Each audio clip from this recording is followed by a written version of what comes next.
It's easy to make the power. Yeah, 1,000 horsepower is easier than it's ever been to make. It's not the mystery that it was 15 years ago. You know, it's the norm. My buddies asked me what I was going to do with it. I'm like, I'm not going to do anything to it. Now it's completely, 6-second certified cage in it, twin turbos hanging out the fenders. Hello, ladies and gentlemen. Welcome back to the Minnoxide podcast. I'm your host, Harris, aka Minnoxide, man of many automotive aspirations, and I'm here with my Ford-loving co-host. I knew the Ford thing was coming for sure. Dan, Mr. Gun Garage. Yeah. Yeah, I don't think there's. Do you guys have a single Ford in here or no? The tow truck. Yeah, I was about to say. Yeah. I was like, you guys at least all use a 6.7 Power Stroke to pull your shit around. You know, I had a 3500 for years. Yeah. But with the new stacker that we purchased, I was really encouraged to give the Ford F450 a look. Yeah. And it's a truck. Yeah. It's a truck. I'll never use a Chevy again for any serious towing. Yeah. That's the only clip. Podcast over, right? Yeah. Yeah, my life's complete now. I'm good. And then today we are back not back. This is our first time here in Georgia doing podcasts, I think, right? Yeah. I think so, yeah, doing podcasts. Yeah. So we are here with Vengeance Racing. We are here with Ron Mowen. Did I say that correctly, by the way? I should ask. No? How do you say it? It's Mowen. Mowen. All right. Yeah. Swing and a miss. Industry standard, man. Everybody says Mowen. Right. And then also Howard Tanner. So we've had a ton of referrals. Like, you guys were our #1 tagged shop when we asked who we should have on in Atlanta. I think like 3 or 4 people, whatever, all over my Facebook. So go ahead, tell us a little bit about what Vengeance Racing is, how it started, and we'll just kind of go from there, and then how you guys kind of got together as well. Yeah, for sure. So we are a late model performance vehicle installation and sales facility. We opened in 2006, coming up on 20 years in business. Opened the doors to give people an alternative to what your typical performance shop experience is in this world or industry. We really tried to set things up where we had proper people in place, good customer service, transparency with the builds, provide not only the product that you purchase, but the results, and just started off in 2006 with that in mind, and have grown up to 2025 now. We actually started right behind me, the little machine room back there, if you will. We had one lift, and we rented that area of this suite. And fast forward to today, we own this building. We just acquired the building next door, and we've got another 7,000 foot warehouse for vehicle storage. So it all started here then? Yeah. That's kind of crazy to think, like, you didn't just move facilities, you just kept buying up your neighbors here? Yeah, pretty much. Okay. Yeah, when we opened, I think within 10 months, the economy crashed. And the guy that owned the building was like, hey, I'm out. I'm putting the building for sale. I would suggest you guys find a way to buy it or plan on moving, because whoever buys it's probably going to kick you out. And it was definitely a little bit earlier than anticipated, but took the risk, and it's paid off. Okay. And then transitioning a little bit to you, so tell us a little bit about yourself. How did you get in this industry? And then we'll kind of meet somewhere in the middle after that. Yeah, so very much like Ron, I had a shop, Redline Motorsports, which I started in New York in 89, maybe 90, a long time ago. Similar structure, late model GM cars. I moved the operations to South Florida in 2012, which was a blast, moving to a different environment, growing the brand. And then about 2023, I was just kind of getting burned out, dealing with people. This wasn't fun anymore. Ron knows, right? Yeah. Ron's only a few years behind that, right? Yeah. And interestingly enough, Vengeance and Redline have always been competitors, good competitors, for a lot of years. And, Ron and I would see each other at events, mostly in Florida, Bradenton and whatnot. And we started rapping one day a little bit about the industry and the stuff that bothers us. And you start realizing that there's a pretty good common bond for a lot of shop owners with the frustrations that go on. And, after a few cycles of conversation, we kind of joked around about, hey, imagine if you and I worked together. And it was just kind of like this awkward moment. And you start thinking about guys that have that basis. Like, we don't need resumes. We've done it. We've seen it. We've been through many evolutions of cars and the growth in the industry, and continued to survive in it and grow. So it was a pretty interesting bond at that point. For me, the things I like to focus on were calibrations, engine development, going to the track, and less with dealing with the day-to-day. I think at that time, I think Ron was needing some more help in that department and some more experience, especially with the calibration side of it. And Georgia, for me, was a place that I could tolerate living. It was kind of a little bit like how I was in upstate New York, where I started from. Of course, I'd never go back to New York, but so all these things kind of just came together, and we probably spent 6 or 7 hard months of emails, conversation, trips up here, and really trying to figure out, does this make sense and does it work? We both have big personalities. I think a lot of the industry was like, these guys are going to beat the shit out of each other Right. doing this, and we talked about it. We spent less time talking about the nuts and bolts and pieces and more talking about, are we going to beat the shit out of each other, So we got through it, and it's been like 14, 15 months already, and a lot of things have changed, and it's a great company here, going through growing pains like any company goes through, and I'm hoping that my experiences have been helping out and changing it. It's a lot of work, but it's a lot of fun getting it there, and I think we're on a really good, exciting path right now. So, well, you guys made it through the honeymoon period, right? You're past that 1 year, which is like, all right, it's kind of working out. Yeah. So here's the thing. So both of you have been in the industry for so long, right? Was there, when you say changes, was there any difficult changes in the last year, like how you guys operate, or was it pretty easy to sync up? I think syncing up was pretty straightforward. As Howard touched on, I think our biggest challenge was going to make sure that we got along well. Both been longtime industry leaders.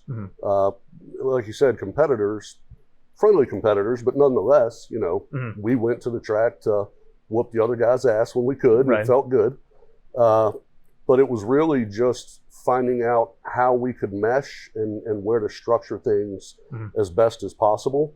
I don't think there's been any challenges with that. Howard mentioned that a lot of people said we're going to whoop each other's ass, and I think we thought about that a lot too, but we took the mature approach, and we spent a lot of time addressing that and making sure that we knew how to navigate things that were going to come our way, and to maintain respect for each other and double, if not triple, the amount of experience in the same building, as that process. From the evolution of the industry, I think he's more leaning towards global B, calibration related stuff, keeping up with, aftermarket parts offerings and making sure you're working with quality manufacturers that deliver a product that actually works, things along those lines. That's always a challenge, but we navigate that pretty well. And then, where I'm strong in things, he picks up in areas that I'm weak, and vice versa. And it's really been a great marriage, if you will.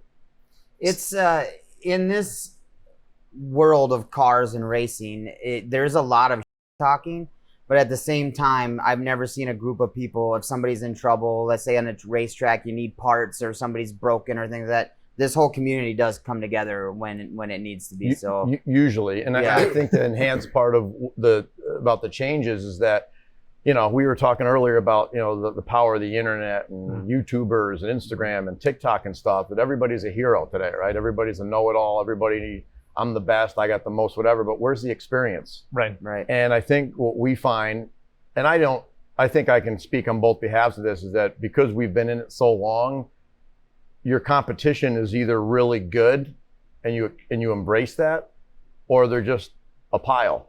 Right, so you deal with a lot of that pecking and the internet banter and everything else. But once you get to a certain point of your business evolution, that stuff is, it's like pissing in the ocean at that point. You know what I mean? So that has an impact. I think COVID was a little bit of a game changer for a lot of places. It's not even like a big secret anymore.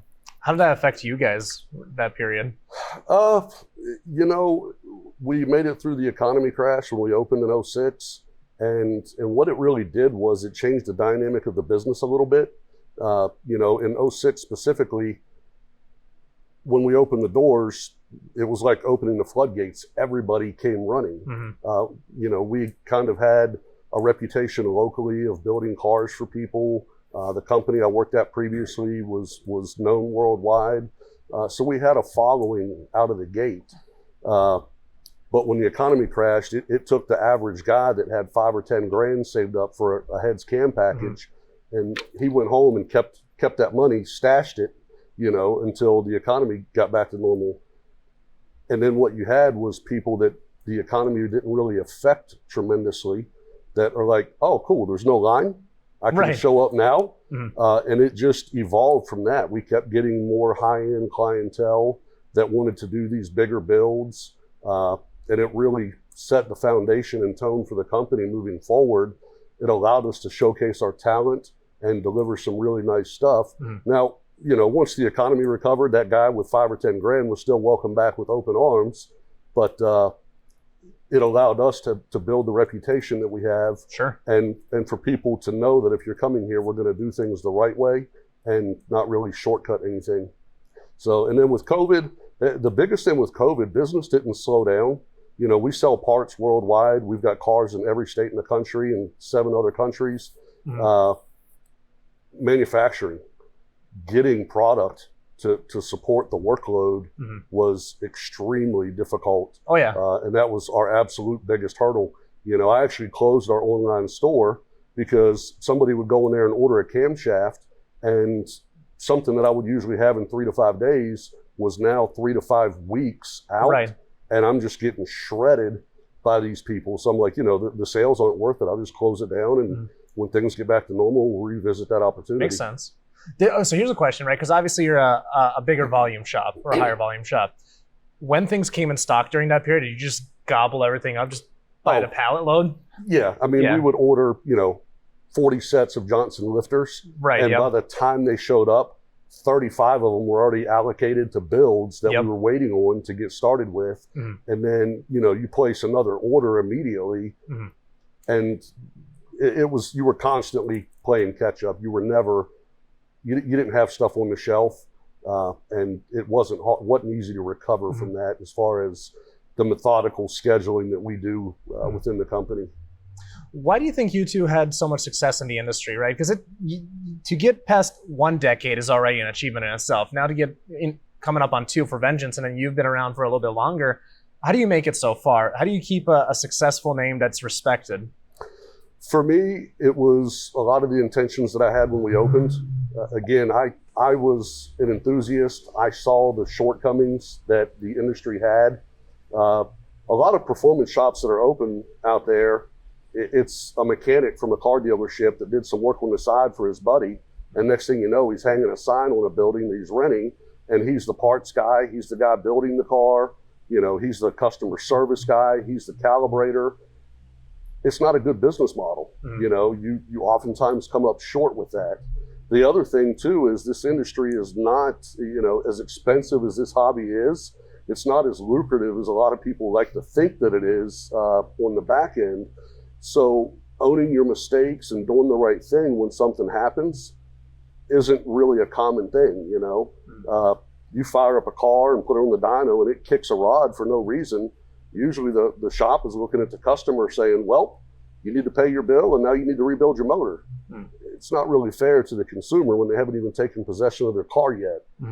So you have to structure and run your company in a way that you not only consider those situations when they happen, but you're also financially able to do what's right to make that customer whole. And for me, that's always been my thing is, we have 18 employees at this point. We're growing at a pretty rapid pace. People are prone to human error and making mistakes, and parts fail. So for me, I've always hypothetically gotten out from behind my desk, sat in the chair in front of my desk, and how would I want this handled if I was the customer and I just sat here and spent $10, $20, $50,000 with this company? What should be done to make this right?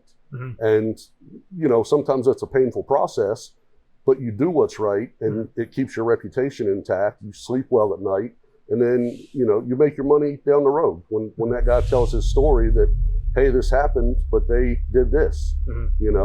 The other thing too is very simple, and I know that Howard aligns with this tremendously, is knowing what products to use how to generate the performance that people want and expect from their money. You know, the trackside experience, getting cars down a racetrack, making big numbers, you know, winning races. Sure.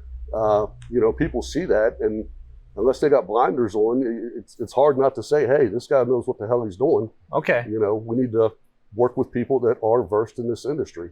Well, that's one thing I heard from somebody recently, actually a former guest of the podcast, is like, how do you tell which shop to go with? Well, who's winning at the track, right? You know, that's part of it. Is it? It's part of it. There's more than that. Okay. You know, there's shops that can build fast cars. One time? Right. It might go fast once. Right. And you got to be able to pay attention to that. You know, can they do it again? Can they do it repeatedly? What's the quality of the build? You know, you can go out there and grab some, you know, Summit Racing, or nothing wrong with Summit, but you can grab some junk and put it together and get lucky. You know, I mean, look at these 5.3 single turbo cars all over the place, you know. Got a few buddies with those. Yeah, you know, I mean, no dig on them. They can go fast. Yep. But there's a difference in that and then building something that actually looks the part, is consistent, and offers some level of repeatability and reliability. You know, I think that's what separates people. And it's really hard for the guy on the internet or the novice at the racetrack to separate that, you know, until he gets some actual vetted experience in the industry. There's so many topics just within that last two sentences. Yeah. But, so, I mean, do you agree with most of that? I mean, what's your thoughts on the whole keeping a reputable name for so many years? Yeah, your reputation's everything, you know. I mean, and it's about consistency, repeatability over and over again, you know. I mean, at the end of the day, and we talked about this earlier, that, you know, you can have 1 million followers on Instagram or whatever. To me, it's all bullshit. Right? What matters is the guy that's at the track, the guy that's at the car show, whatever purpose he has with his car, if he's enjoying his car and he had a good experience and he learned from it, that's the best asset you can have in growing your brand. Whether you are new to working on cars or a seasoned shop owner at the top of their game, the High Performance Academy is where all car enthusiasts can go to expand their skill sets. If you want to learn how to build an engine, tune your car, improve your wiring or suspension setups, the HP Academy has the perfect step-by-step course for you. As a friend of the show, they've provided listeners with a special 55% off discount code that you can use risk-free on any course of your choosing. Details are in the description of the show below, or go to the partners page at Minnoxide.com. Go check it out. Let's get back to the show. You know, so you really got to look at each customer individually and say, well, let's focus on this one guy, because this guy will spawn off into somebody else. Nobody really has a car and doesn't have friends, right? It's a big community, right? So he's hanging out with his buddy and like, oh, what'd you have done? Oh, wow, that thing performs pretty. How was your experience? I had a blast. It was great. They did it on time. The results were there. They taught me things. I just felt comfortable. That's the best thing that you can have in your brand. So when you asked about how you start this out, I mean, you know, like the same way with Ron, I mean, we both started out of necessity. You know, I was a kid coming from a carburetor, getting into fuel injection, and there was nothing. There was no internet. Right. You really had to dig in, and then you start realizing that people wanted that, and they wanted it done right. So then you do 1 car, 2 cars, 3 cars, 10 cars, 15 cars, and now you hire one guy, now you hire another guy. Next you know, you turn around, you got 18 guys here, and it's 25 Avengers Racing, right? And all of a sudden, it's like, wow, what happened? You know, and it's and those are the interesting struggles in any business to grow. But the core of all that is stay true to each customer. I have to admit also, Ron does a great job of backing up the customer.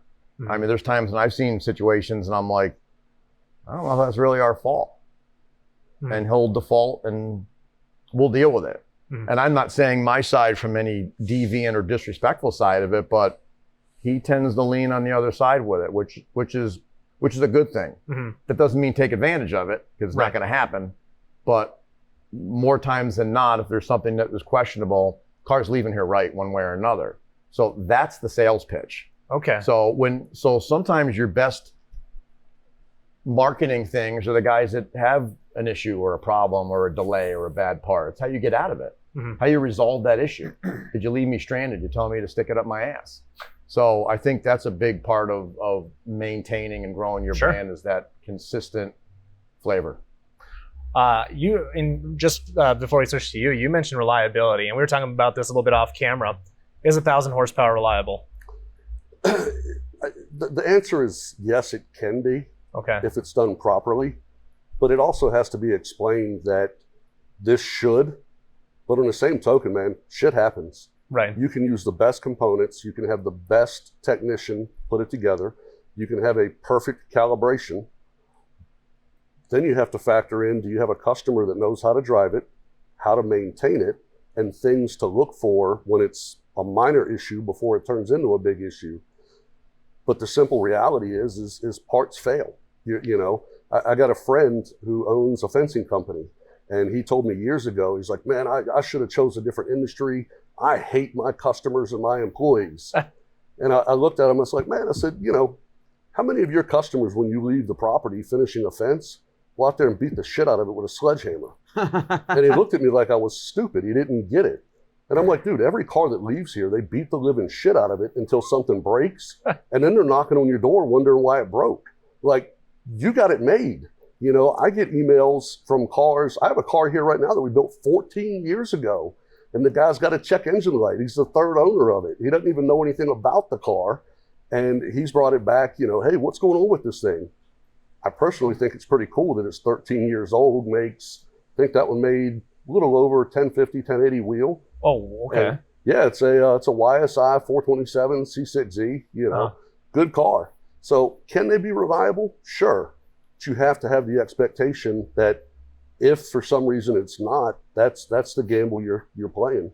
That fence analogy is officially the best analogy I've heard ever for Dude, reliability. Yeah. That is true. And you never know. You don't know. I ask this all the time too. I'm assuming there's plenty of times where you've handed over the keys and went, this isn't going to go well as it leaves here. So, you know, we're very fortunate with as big of a customer base as we have that we kind of screen our customers these days. Yeah. Especially when they go from the production shop over to the race side. That's very much an interview process. Mm-hmm. And if you can't understand, you know, these guys, again, the internet, they see a record, you know, white car with an automatic, 4,000 pound, whatever record it is that day, and they want to beat it. Draggy forms. Right. They don't really understand what chasing a record entails and why it's a record. You know, they don't know that guy went through 3 engines, 10 transmissions, 50 track outings, and thousands upon thousands of dollars. They think he built a car, went to the track, and made a post on the internet, and that's not the reality. You know, so yeah, we interview people to steer them in the direction that they actually want to go, and not where they think they want to go at times. You know, we get a lot of people, hey, I want to make 1,000 horsepower. Why? I don't know. It sounds cool. I saw it on the internet. It's that 4 numbers, man. Yeah. Like I've had friends make 991. They're like, oh, I just want that number. Oh, me too. We've sold 1,000 horse package, and when Howard's finished with the calibration, it made 996. Well, you told me it was going to make 1,000. It's like, dude, come on. You know what I mean? But you ask them why they want that number, and they don't really know. They saw it on the internet, or that dyno graph looks cool on the dash at a car show. But they're never going to do anything with it. That sounds like a GM owner thing, by the way. Just, you know, oh, here's my dyno graph at a car show. Yeah, it's like laminated in his even wallet. with that process, I mean, I would rather talk a guy down a couple levels to give him something that is safe for him. You know, I've had guys come in with a car and they're like, yeah, I want to make 1,000 horsepower. And they're like, what kind of car did you just come out of? Oh, I had a Hyundai Sonata. I'm like, all right, let's sit down a minute, right? So you try to talk some sense. If you take them out in a car that makes like 700 wheel and they're grabbing the door handle like for dear life, you know, and they're like, wow, this is plenty. I'm like, okay, well, we just saved you a bunch of money, probably saved your life, and your wife's not going to divorce you, right? So you solve those problems, but you do need to get into the psyche of your customer and figure out, what are you doing, dude? Because it is the default number, 1,000. Yeah. Do you think it's too accessible, 1,000 horsepower? Oh yeah, yeah. It's easy to make the power. Yeah, 1,000 horsepower is easier than it's ever been to make. And you can do it with a lot of factory components and pump E85 fuels. It's not the mystery that it was 15 years ago. You know, it's the norm, but it doesn't mean that everybody should have the norm. Yeah, fair enough. If you really, I think you should go out and talk to some people that have a plus 1,000 horsepower car and ask them, because you know what's funny? A lot of times they're going to be like, well, when shit breaks, it's expensive. Yep. And it's the drivability of them isn't always awesome. You know, a lot of those guys I talk to have more fun in a 6 to 800 horsepower car. That's the number. Yeah. And here's the biggest thing. You know, the difference between an 800 wheel car and a 1,000 wheel car, if you're looking at like a C7 Z06 or a 6th gen Camaro, is really just boost. You can make, you know, if all the components are there, you can make 800 wheel or you can make 1,000 wheel. It's going to drive and act the same. You have higher risk of braking at 1,000 horse, but you also have much less chance of winning a race on the street. You can't put it down. So that the number you just said, the 600 to 800, anybody that's built 1,000, 1,300 horse cars, if they're playing on the street or, you know, on unprepped surfaces, or they're not the most experienced racers, that 600 to 800 wheel is a lot easier to manage, a lot less prone to failure, and you can make it work on the street. You know, what you're missing out of this discussion is the testosterone and ego that goes behind Yeah, that's true. which is what feeds the industry. Maybe it's, as I'm getting older, that's not as much of a problem. I could give a shit less. I just want to have a good time. I mean, like, so we, you know, we both grew up around like a C6 Z06 was always to me like the best car ever made, right? Yeah. And we know when they were the best, when they were a head cam package. Yep. Yeah. Right. And then of course they never lasted like that. You know, you get built motor, twin turbos, and of course we had fun with it, but like now they're not nearly as fun anymore. And I think as we get older, it's like, I just want to get another C6 Z06 with a head cam package. That's why I'm saying you should go talk to one of those guys, because 9 times out of the 10 guys that I talk to, they wish they would, you know, they had more fun in that realm than they are where they are now. We've joked around about, you know, at least I had this joke down in Florida about having another division called Back to Stock Motorsports, right? Because, you know, the guy just crosses over that abyss and now he's just full blown, full on buttons, knobs, dials, all kinds of shit. Yeah. And he's realizing now this is not nearly as fun as it was before I started this. Yep. And now you wish you could unwind the guy and get him back to something a little bit more civilized. But that's the nature of the business. Yeah. You know? We had John Dock on the show down in North Carolina a couple months ago, and he calls it leaving the fun zone. It's like, it was fun up until this point. Like, yeah, it's faster, but you're not in that fun zone anymore. The dark side. Yeah. Have you had customers come here, try to revert every once in a while, or not really? The biggest thing that stands out to me, it not really revert, but it was funny as hell. I had a C5 Z06 come over from Alabama years and years ago, and we supercharged it, headers, and I think, if I recall, the issue was we put an ATI balancer on the car, and I told my guys to throw an overdrive on it so we could make a little bit more boost, and if we needed to change it, we could just change the upper and, you know, not have any belt slip issues. Well, we called the customer and told him he was out of fuel system because he was making X power.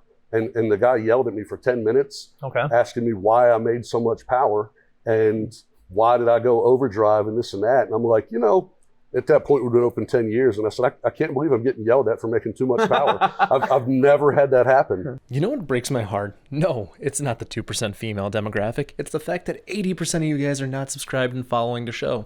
So go ahead, hit subscribe or follow. And of course, if you're on YouTube, hit that bell so you are notified when we drop a new episode. Let's get back to the show. But to answer your question, typically what happens, and you see this from a lot of shops, a guy will overbuild his car, and next thing you know, 2 weeks after he takes delivery, it's for sale. It's for sale, yeah. We've seen that too, you know, man, I promise you 80% of the cars for sale out there, you know, big modified cars, are people that built shit that they shouldn't have built, and they didn't realize it till they got in it, or they're so disgusted with the shop, with how long it took to get built and the amount of extra money that they weren't prepared to spend, things like that. And then you couple in reliability and drivability and enjoyment. They just put it for sale. The glamour's kind of gone. Yeah. There's so many shops that have broke car guys out there for sure. Yeah, they're backing a Hyundai and they're like, fuck this. I don't know if it gets that bad. I don't know. I've heard some horror stories. That's why if your program, you know, you build in stages and packages, you can get people to kind of, you know, we try to make sure that whatever they spent in round 2, they would kind of need for 3, and whatever's in 3, they need for 4. You get to some point where some stuff's going to go bye-bye when you start getting up into the bigger builds, but people like also that kind of, you know, it keeps the money flow, even though they're going to spend 20 grand on it anyway, it's 3 grand at a rip. So it's a mental game you play, and they may play from their wives too with their slush funds. I've been able to disperse the money out, but they really enjoy like that next round. So I've enjoyed customers that will come in and be like, well, I'm going to do this now, but I'm definitely going to come in for the 3 and then I'll grow to the 4. Those are good deals. Right. It's the guys that come in here that are like, they go right to the mat, full on. Car came in here making 520 wheel, leaves here making 1150 wheel. I mean, It's a big jump. just doubled the, I mean, you know, it's nuts. I mean, we get numb to it, but at the same time, it's ridiculous. Well, you probably oftentimes have people coming in here and it's their first time in a 4-digit car. Mm-hmm. So, okay, the internet tells me stages are bad, stages are made up marketing ploys, blah, blah, blah, blah, blah. I've also heard that sometimes, you know, skip all of the rebuilding process, just go straight to, you know, stage 4, stage 5, whatever, the full tilt build. Where do you guys stand on that? Does it depend on the customer? It's up to the customer and the situation. For me, anytime I'm sitting down with somebody, financially, I always do what makes the most sense for the customer. Mm. You know, what's your end goal? Okay. You know, okay, you're in here today for a cam, a ported blower, set of headers, and a cold air, but where are we 24 months from now? You know, 60% of them are like, oh, this is all I'll ever do. Dude, I don't think you realize that you're kind of at a legalized crack house. You'll be back. Yeah. So let's, you know, what are you using the car for? Okay. If they say of any sort of competition at all, you know the build's going to progress. You know, if they're drag racing, if they're half mile racing, if they're on a road course, they're going to get bit and they're going to come back. And it's our job to plan for that up front. Okay. Now, sometimes it's budget oriented. Hey, dude, I want to get here, but what makes the most sense to get there with what I have right now? And you set them up to go that direction, you know? Like on this Gen 5 stuff, if you're going to try to make 850, 900 wheel and you're putting a cam in it, it's almost idiotic to not go ahead and put ported heads on it because you're buying a spring kit for the cam, you're taking the heads off the engine anyway, you're buying head bolts and head gaskets. You need to find that extra $3 to $5 grand and get the free labor versus coming back in 6 months and doing the heads again, you know? Now, some people enjoy the build experience. I've got customers that build cars, they buy them, build them, and then sell them because they enjoy the buying experience. They enjoy working with us to spec out a cool build, modify it, see the finished results, and then they flip it and start over. And then you've also got people that, hey, I'm willing to write the check, and it makes absolutely the most sense to do it all at once to get where I'm going. And sure, financially, that's always build it once, build it right. But everybody doesn't have the budget to match their goals. So sometimes you have to break it down into stages. It's really dependent on where they are financially and what they're going to do with the car. So you might spend, you know, what, I'm just going to throw a number out there, 20, 30% extra, but you were able to do that process along the way then. Yeah. Okay. You know, Howard touched on, you know, dude, we got guys that hopefully not too many women watch your podcast, but It's a low number. It's like 2%. all right, cool. You know, we got guys that will spend 50 grand with us and they'll hit us up, you know, a couple of days before they're coming in, pay the bill minus $1,500 and come in and thank us for getting the transmission fixed and write a $1,500 check in front of their wife, you know? So there's a lot of variables in there as to how these guys can and do choose to spend their money. Is what I did with my orange car. I was going to do an NA build, which was going to cost me $3-4 grand. And then I decided to just 10 grand bolt the Whipple to it. So it's because I knew that was going to be my end goal. And the other money I had before that was just going to be wasted. And now you're divorced. No. Now my wife has a Pro Charge car. So yeah. So it's cool if you let her play too, then it works, right? She's our 1% demographic. There's 1% for sure. We used to call that the wife witness protection program. Yeah. You know, just to play the game, but that's a whole other chapter in the book. But you're right, that made the most sense to do it all at once and be done with it. You know, financially, you're going to spend the least and you have less chance of any redundancy throughout the build process of something being overlooked, not included, or, you know, worked on twice, whatever the case may be. Yeah. What's your ratio? Go ahead. Just what I talked about was with the guy last night, the famous while you're in there. Yeah. That costs you money every time. What's your ratio of guys that want to compete, they're racers, versus a guy that just wants a fast car? So the company itself is kind of broken down for both of those customer bases. We've got our production shop, and we try to keep that 1,000, 1,100 and under. Okay. You know, factory ECUs, unless there's port injection on a Gen 5, little to no fabrication, you know, pump gas, E85, stuff like that. And then we have our race division, which is up to 4,000 horsepower, you know, custom fab twin turbos, chassis cars, fuel tech ECUs, you know, you name it. Obviously, those guys are highly competitive. But in the production shop, man, I would say 30 to 40% of the cars never get used to their potential. You know, I have guys, they've made it. They're a business owner. They're, you know, built them way up through whatever corporate company they work in, 40s, 50 years old, and they're ready for their reward. Mm-hmm. They go out and buy whatever it is, you know, a Gen 3V or a Corvette Z06, ZR1. They want that old muscle car sound, and they might punch it on the way to work at 6 o'clock in the morning on the interstate and cruise to a car show. But that's about it. You know, and then we do, I mean, 60% of them, they follow us to races. We do a lot of track support. Okay. And we show up to events all over the country to support our customers at these events. Do our best to put them in the winner's circle, or at least go rounds.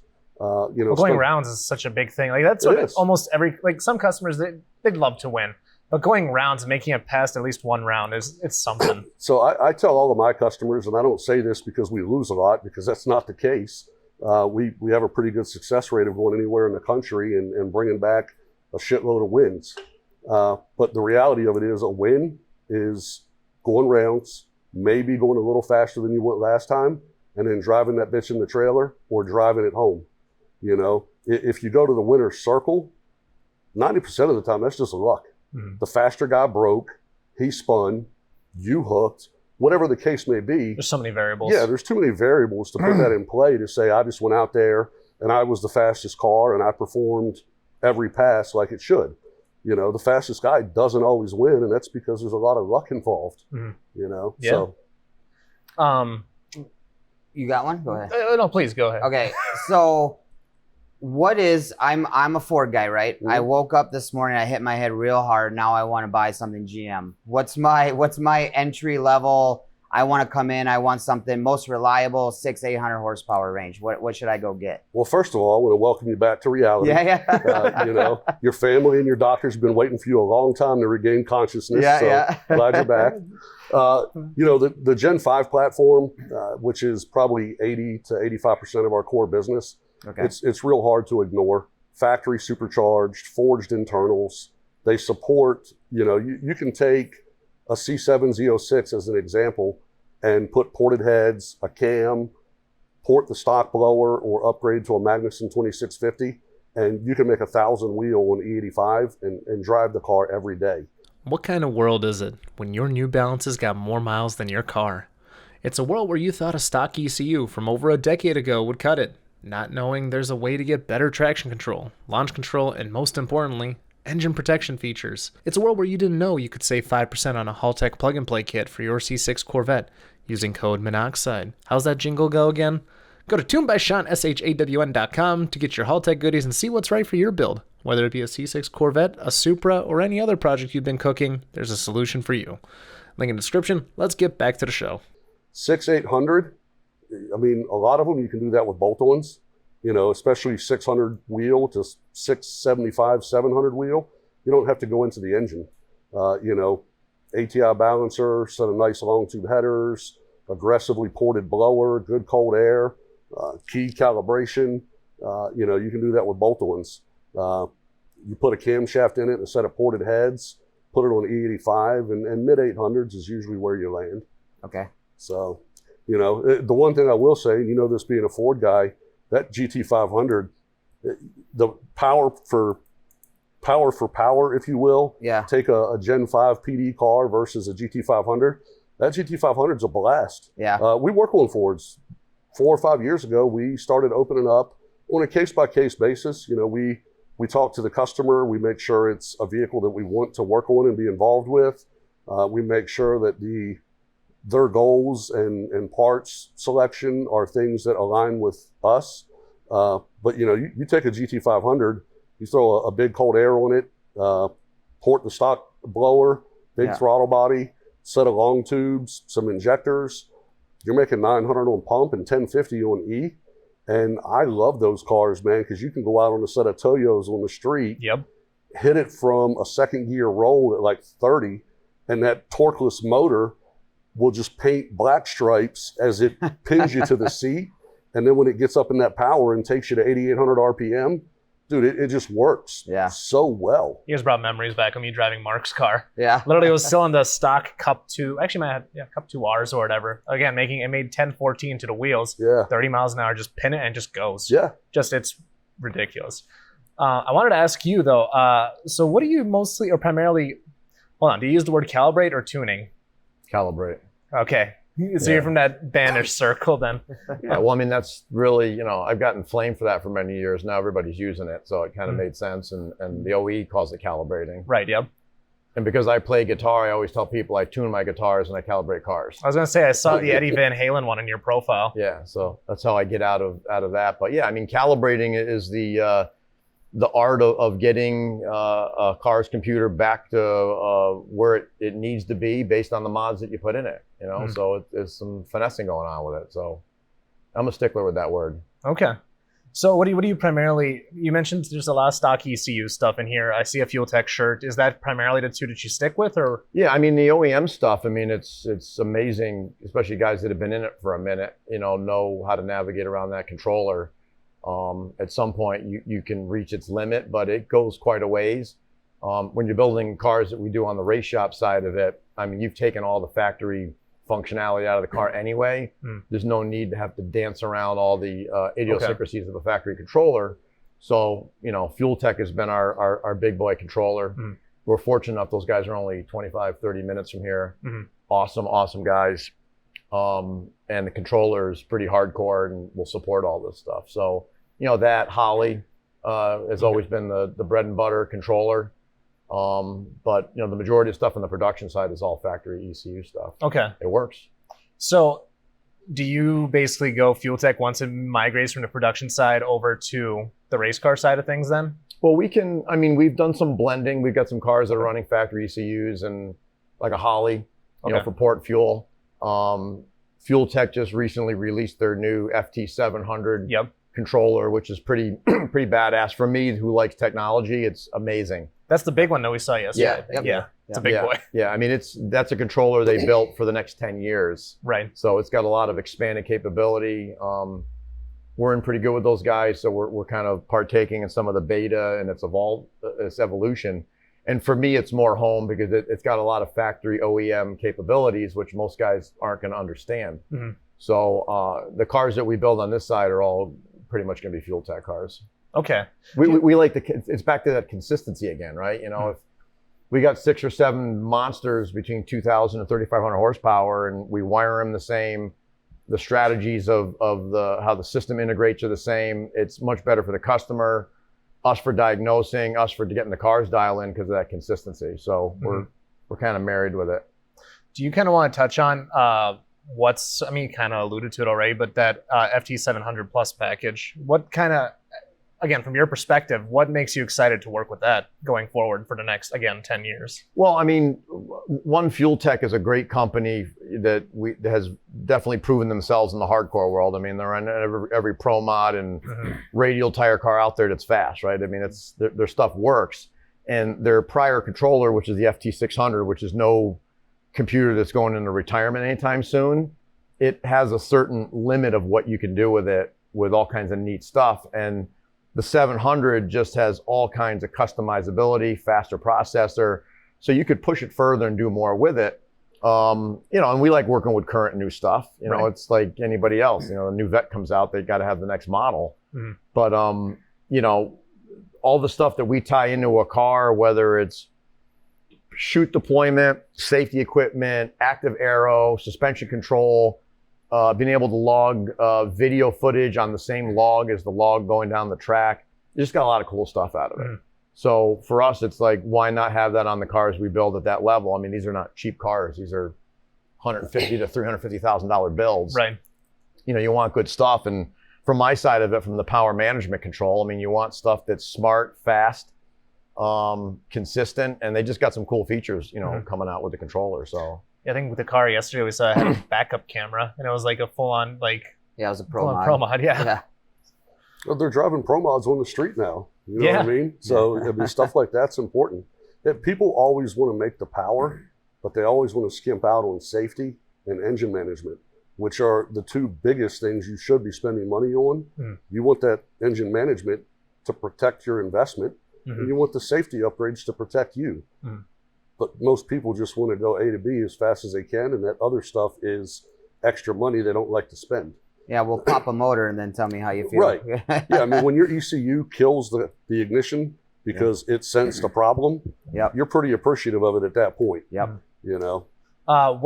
So again, it varies by tier of car that comes out of here, but what are some safety packages that you try to sell to customers? So we implemented safety years ago with when we were getting really big into the half-mile scene. Okay. You know, the half-mile scene, totally different than drag racing.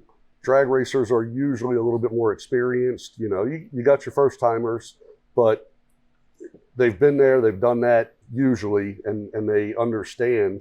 Even when they don't understand, the tracks have mandates for you: long pants, long sleeves, helmets, seats, cages at some point, stuff like that. The half mile had nothing for years. And, you know, when it started, going 145 and a half was big. You blinked and suddenly 200's the number. Yeah. So starting for some of these guys. Yeah. You know, so we really stepped back and we said, okay, if there's no sanctioning body that's going to do this, as a company, we're going to protect our customers. And it was really simple. If you modify a car with us and you're going to show up at these events and race under our umbrella, pit with us, get track support with us, you're going to have required safety based on vehicle speed. And we tried to keep it within realm of normalcy for the customer to where it wasn't a huge financial impact and it didn't impose on their street cars, but at the same time kept them safe. You know, helmet, fire extinguisher, parachutes at certain speeds, harness bar and harnesses at certain speeds, you know, and then as you got faster, full fire suit, full cage, actual fire suppression, stuff like that. And what level is that? Like what mile per hour are we talking? I mean, I started at 150, you had to have a DOT helmet, long pants, long shirt. I didn't do shoots at 150 and a half. But I think that's the speed for NHRA. Yeah, for NHRA, yeah. You know, the half mile is a different world. And a lot of these people are showing up in their street cars and they don't want any of that stuff. You know, I got 60, 70-year-old guys that are coming out and racing half mile with us for the first time in their life, and they have a blast. But they also like drive the car to their VFW meet on a Tuesday night, you know, so you got to be careful. So the biggest thing for me was driver containment. If I can, you know, at the half mile, you got tons of real estate to slide around all over the place, minimal chance of hitting another car. Really looking at the accidents that happened, you had very few turnovers. You know, cars slid around and came to a stop every now and then, bumped into something. So my goal was to keep people in the seat. You know, we did a Hans device, a helmet, long clothing, fire extinguisher, harness bar and harnesses, and kept you secure. If something happened, you're likely going to walk away. But and that was at like 160, and it tiered up to full cages and fire suits. Okay. So I'm curious, what is your fastest half mile car? I guess it's still Ned with the orange Viper. Okay. Ned went 233. Okay. I've been 217 in a C6Z. Jeez. And we've got a C7 that's been 220. He's right on Ned's heels, high 220s. Okay. 226, 228. Okay. I built my car to actually go out and compete with Morris Malone for the rear-wheel drive record. That's a crazy car. The half mile itself has kind of it's dwindled down a little bit. Okay. And Morris is just such a cowboy. I'm like, dude, I'm going to stick to the track. So I kind of refocused my energies there.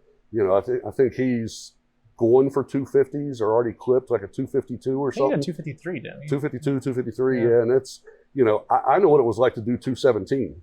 And The half mile stuff's really awkward to talk about to like a real racer.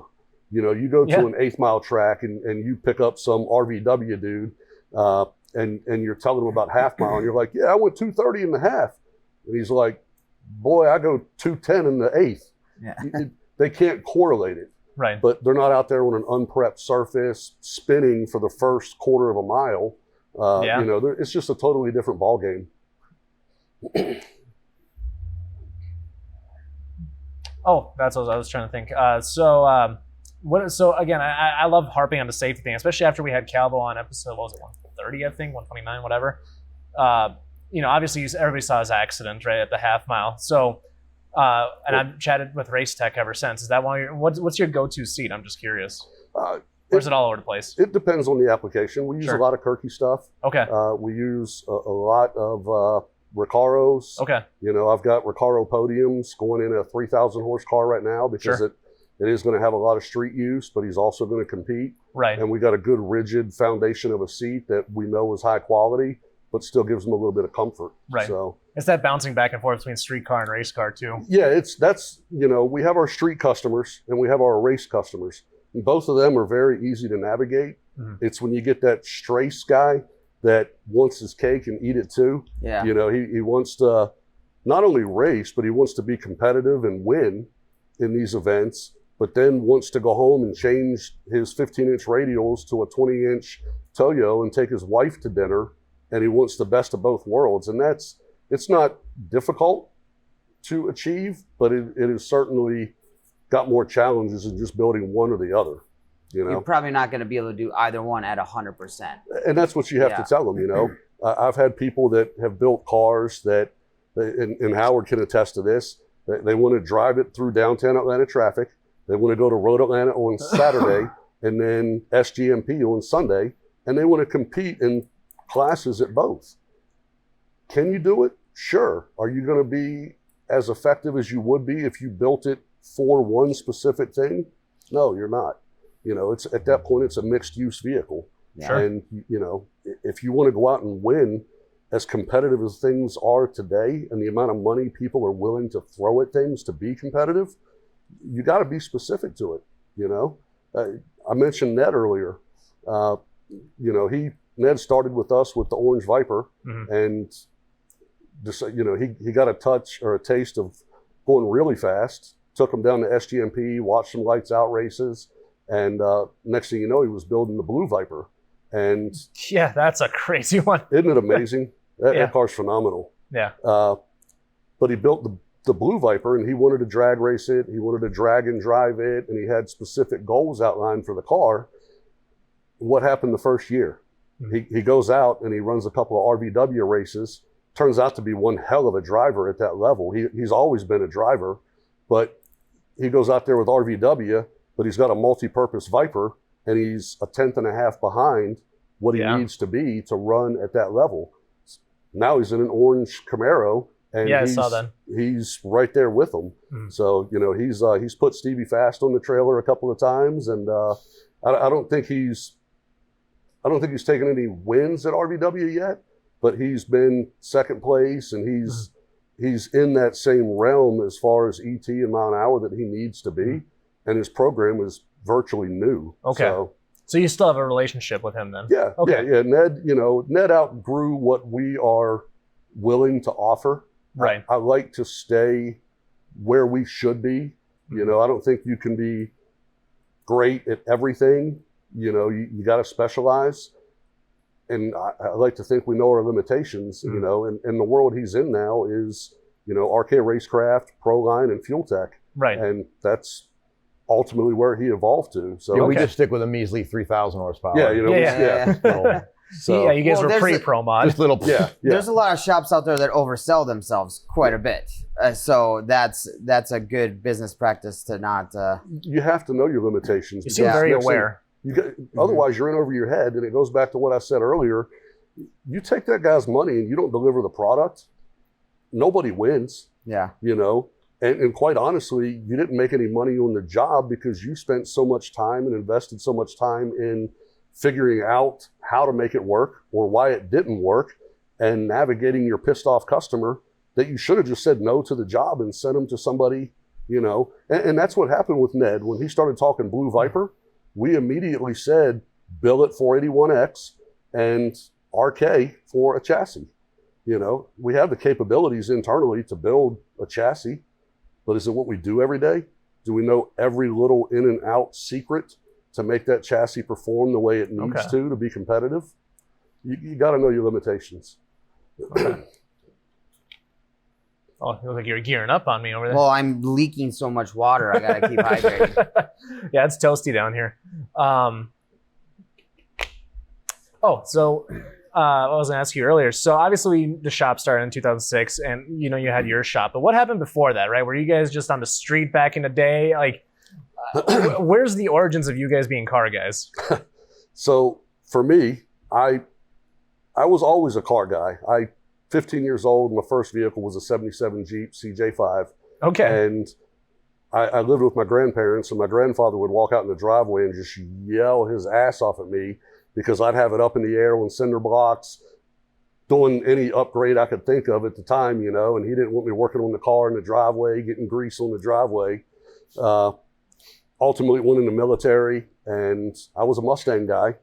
Okay. Spent 4 years with the 75th Ranger Regiment down at Fort Benning. Okay. And when I got out, I had a 97 Mustang Cobra, triple black. Nice. Everything in the world you could possibly do to it. And it was, you know, on a good day, it was a 12.2, 12.3 car. And I was traveling up through Atlanta and rolled up on a red 4th gen Camaro. Okay.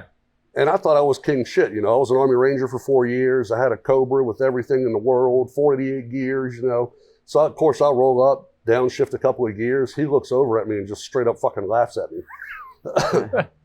We get after it, and this dude put bus links on me. Just bus links. I catch up to him 30 minutes later, get him to pull over. Next day, I own the car.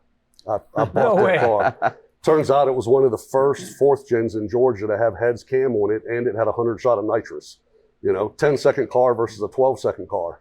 So that turned me into an LS guy overnight. I sold the Cobra and got heavily involved in that car and that platform.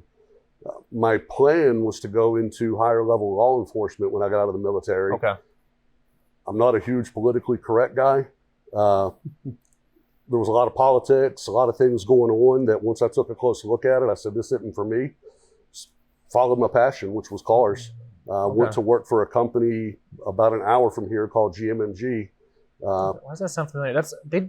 They built specialty cars for GM. Okay. The Dick Harrell edition, 4th gens with the wide bodies. Okay. Dale Earnhardt Intimidator SS's. Didn't they do some weird like Audi R8 that was like a special wide body? No, I'm thinking of something everything else. they did was 4th gen platform, TA and Camaro. Yeah. So got a job over there and had no formal experience, but just worked my way through the ranks. Okay. And like I said earlier, you know, that place wasn't open to the public, but people that knew me knew what I did and where I did it. And they're like, hey man, can we do heads cam on my car this weekend?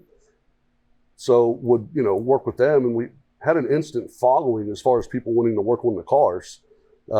When that place started to change directions and we knew it was time to do something new, I was like, you know, let's open a speed shop. Let's go out here and fix the industry and do this the right way. And was that right around like that 2006 time frame, a little before? Okay. Yeah. I still worked there for probably 6 months of overlap while we, you know, secured the building, got a couple of customers, things like that. But yeah, I was still there a couple of months and then dove in head first in 06. Okay. And been going strong ever since. Did you have some money stowed away at this point when you were jumping into the shop? No? No, that's funny. I was early 20s, didn't have a pot to piss in. My side hustle outside of work was I was porting F-body throttle bodies back in the day. You know, if you picked up 5-7 horsepower and a little bit of throttle response, you were doing good. But, you know, that was fluff money for me. Okay. But lived in an apartment, made 50 grand a year and didn't have a pot to piss in. I just had faith in myself. Okay. So, and luckily I was not wrong. How did that conversation go with that Camaro guy? I mean, once we got done laughing, you know, as soon as we pulled into the parking lot and I heard the car, motherfucker, you got to be kidding me. You know, a heads cam F-body at that point was unheard of. You know, he was literally one of the first in Georgia. And I was just floored by the car, you know. We laughed about it, cut up a little bit. I'm not used to losing. He didn't lose.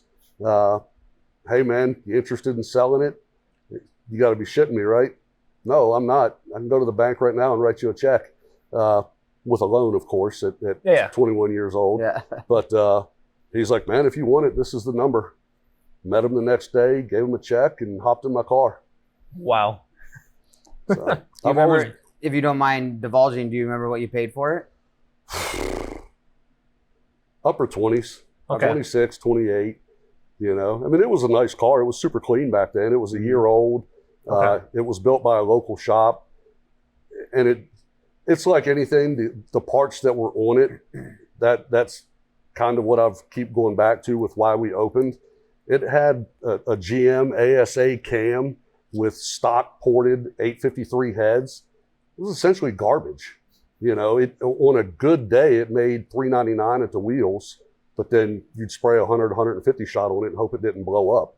But, you know, I winded up redoing everything about the car, doing a set of TEA heads with Thule, spec bone cam, Okay. you know, changed the headers, winded up making, you know, I winded up forging the bottom end at some point, but winded up making over 500 wheel Okay. with heads cam, just using the right components and doing some testing. You still have that car? No, funny story. You know, I owned that car while I worked at GMMG, and when we were rolling into that Dick Harrell edition wide body, we had to work with General Motors on that wide body concept. It was based off of a blue Sunoco car that GM had built, but they didn't create any molds or have any reference as far as duplicating the body kit. So the owner of the company said, you know, F-bodies were real hard to get a hold of at that point. So anything he procured was allocated to a customer that was brand new. Mm-hmm. And he basically said, hey, you know, since your car's a couple of years old and you've beat the shit out of it, if you'll let me use it as a donor car to send to General Motors, they're going to cut 5,000 holes in it and then attach red clay to it and shave it to create the body so that they can create the molds off of that. In return, I'll give you a set of panels and we'll build you a Dick Harrell car. Mm-hmm. So, you know, as we navigated that process, that's what happened. And we did my car as what we called the Dick Harrell drag car, DHDC1, painted it candy apple red like Dick Harrell's original 69s, you know, put a 12 bolt in it, turbo 400, and made it a drag car. And then ultimately sold it when I left that company and opened this place up. Sold it for, it was pretty cool. Sold a fourth gen Camaro for, I think it was $119 that I got for the car. Oh, wow. Okay. So it actually came back here. I think you were here last year when it was back, weren't you? I don't remember. Might have been the year before, but it sat in a museum for the past 15 years. Huh. And another dude from the Midwest who was a customer of mine here bought the car and then sent it to me to go through it and freshen it and, you know, just kind of have my way with it for a little bit. Okay. So, That's pretty a cool. throwback. That is pretty cool. Yeah. Full circle. Yeah. Well, how about your origin story then? Where's that? You getting a film? How many decades you want him to go back here? Yeah. Well, the fact It's, that he said film is already telling me. It's gonna be a Exactly. silent movie for this part. Let us just put a new reel on. Yeah, I mean, long before driving, I was a kid that was into like electronics. I spent a lot of time at Radio Shack buying devices and things. And Yeah. I had an uncle and a grandfather that were both engineers, so it was always around intellectual things like that.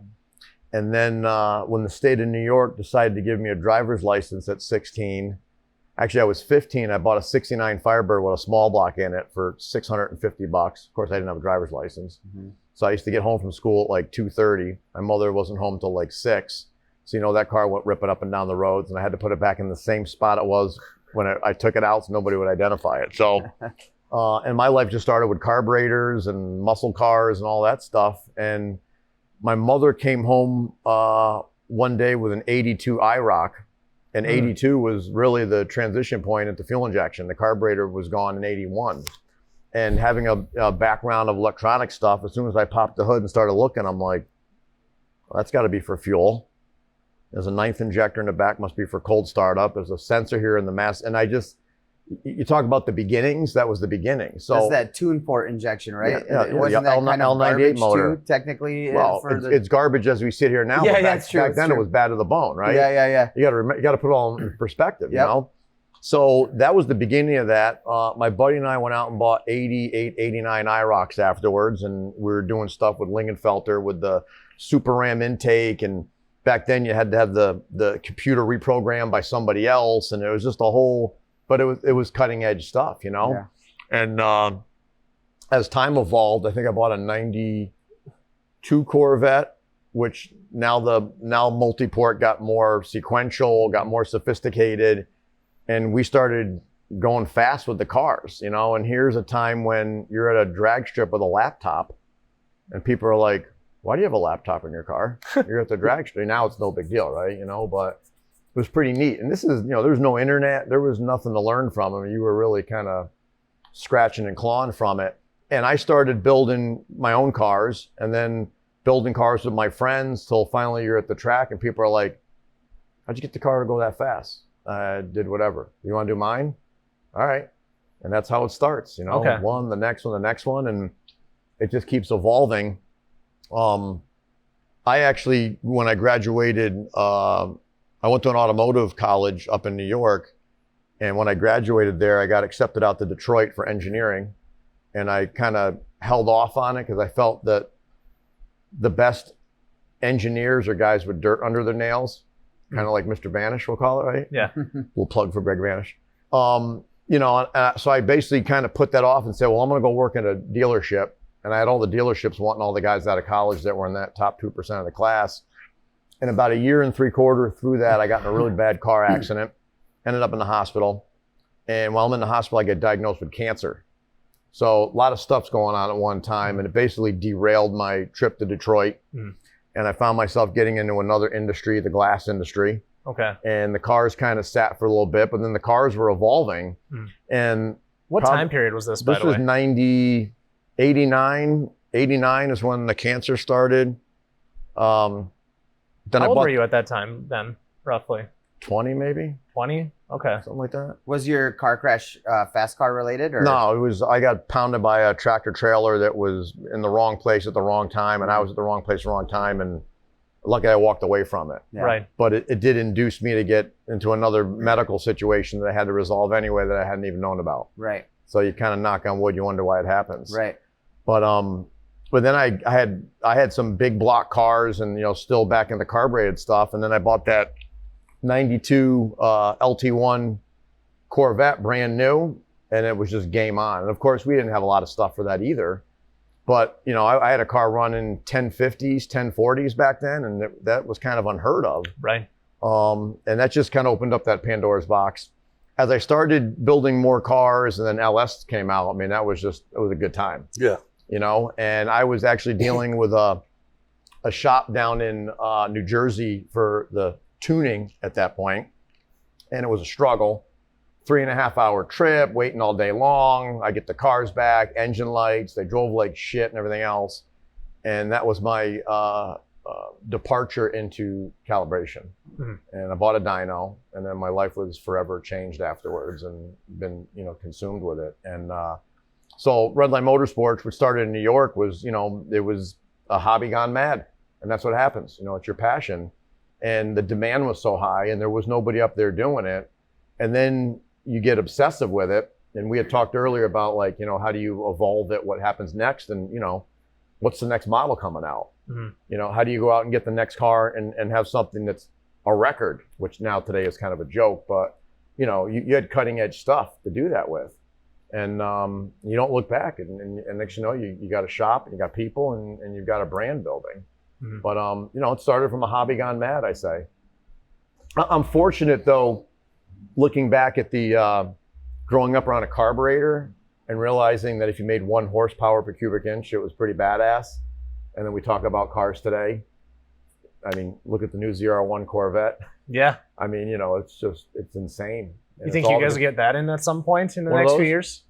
Yeah, I mean the problem with that and what we find is with the new Z06 is that we're calibration limited at the moment, and even when we do get on that, you're gonna need some smart guys. Yeah, which we have to be able to manhandle that. But watching that whole evolution from making 265 wheel and you were a badass to finally breaking 400 with an LS car to what we're doing today is it's crazy. It's ridiculous. Yeah.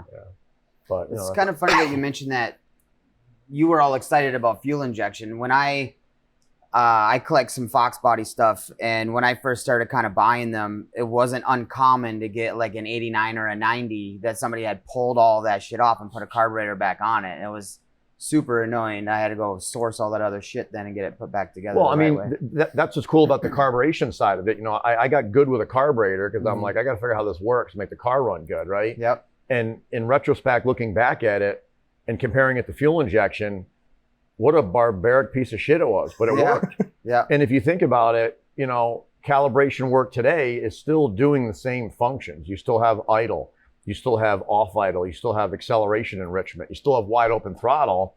We're just dealing it with way more infinite and finite specific control than we did.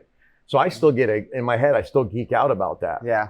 And now I've gone back, it's been a while, but I've had a couple guys bring me carbureted cars and I'm like, let's do this, because it's so simplistic because of all the detailed depth that you now learn in the modern day with stuff. Right. But I'm fortunate for growing up in that era and being around those earlier cars when, there's things that it's kind of funny, like, cars today, we put port fuel on them, right? Mm-hmm. On the DI cars, that was stuff that we were doing back in 90, 89 mm-hmm. on a C4 with a supercharger because we had no other way of getting enrichment. So I actually had done a 15 Z06 when they came out, and I went back to old school. I'm like, make a plate, put an injector in there. I got a small little controller, and I just blasted fuel through it. And, we made 1,000 horsepower in a time when it wasn't happening, but it was my roots. Yeah. Is the point I'm trying to get at is, I'm fortunate to have seen that evolution. Where today, these modern day kids, they don't, they're picking up what they can pick up today, but that basis is that's the experience. I'm sure there's a shit ton of them out there that have never even seen a carburetor. Yeah. What is that anyway? You keep saying this word. Well, I sold my 69 Continental, otherwise I'd show you. It's something you take off to put fuel injection on. Yeah. It was when guys were doing it, when I'm talking about the Fox stuff, it's because they didn't understand this other stuff. So it was the only way they could tune them, right? It was back when you had to burn chips in order to get shit to work. I've been through so many people during that evolution that were the older guys. They're older than me, and they came from raw carburetor stuff, and they're like, no, that's stupid stuff, and they couldn't understand it. And then years later, they bought themselves a brand new Camaro. Yep. Oh, wow, I got air conditioning and XM radio, and this will beat the crap out of my 69 Camaro. And they started understanding that it's nothing to be afraid of. You just have to, it's just a whole different thought process behind it, and it's... They won't know what it's like to not have a cup holder to put your big dumb cup in. That's what sold you on the GT500. The GT. When I made the jump, I went right from Fox body. I had some other cars in between there or whatever, but my Fox, and then my next car that I was really building, I bought a 2015 GT. And so I made the joke that I spent $25K to get a cup holder because the Fox didn't have shit in it. But then I got cooled seats and Bluetooth. In this day and age, you shouldn't have spent anything. You can sell a coupe for 25, 30 grand these days. I still have a collection of Fox bodies. We're good. I don't have any more coupes because I did sell them all off. But who ever would have thought that a $5,000 car would be worth 30 grand 15 years later? Well, and then when everybody liked the GTs, the hatchback with all the plastic molding and shit on it. And now it's like I want an LX notch. Yep. And that's it. So. You gave me an idea. I want to make a Minnoxide classifieds section to the website now. Yeah. Here's what Dan has for sale. Do you guys do any racing yourselves still, or are you just so busy with the business? Or subject in it? It's the business owner blues. Right. Yeah. Mechanic's car never runs. Painter's car's never painted. Yep. You're closer than I am though to running. Yeah. So I've got a C6 Z06 that went 217 and a half I talked about earlier. Well, it was 17 or 18, 2017, 2018, when I ran that pass, we were at a runway in North Carolina, and when I deployed the parachute, it literally ripped right off the anchor in half. Oh. Too fast, too heavy, not enough chute. Going back to that safety thing that we really pushed on.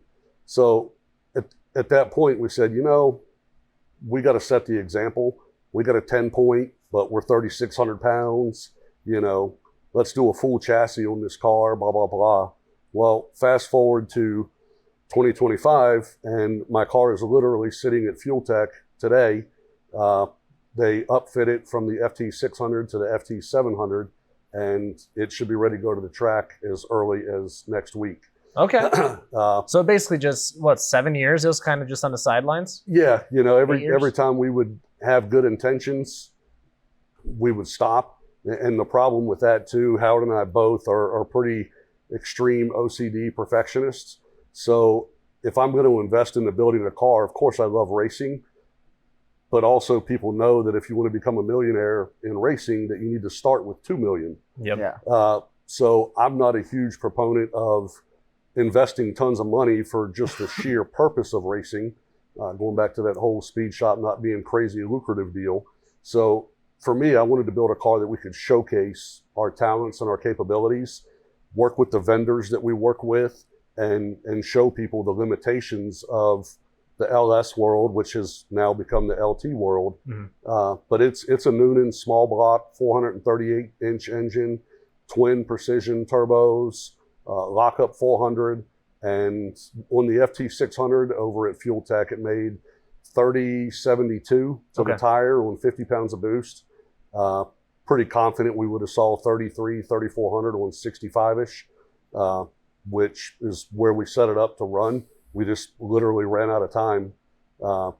Came back here, was going to take it racing, had some stuff take priority, and next thing I know, the 700's coming out, and well, let's just put that in since it's the latest and greatest. So, we got that's my toy. Should be on a track, by the end of the month if all goes well. My garage ornament is a C8 Z06. Okay. And that's us showing our age. We both have one, and it's amazing how much fun they are stock. Yeah. To the point that you don't want to modify the car because GM has just done such an amazing job with it. You said ornament though. Is everything okay? Is it? Oh yeah. No, okay. I pull it out, I've heard things.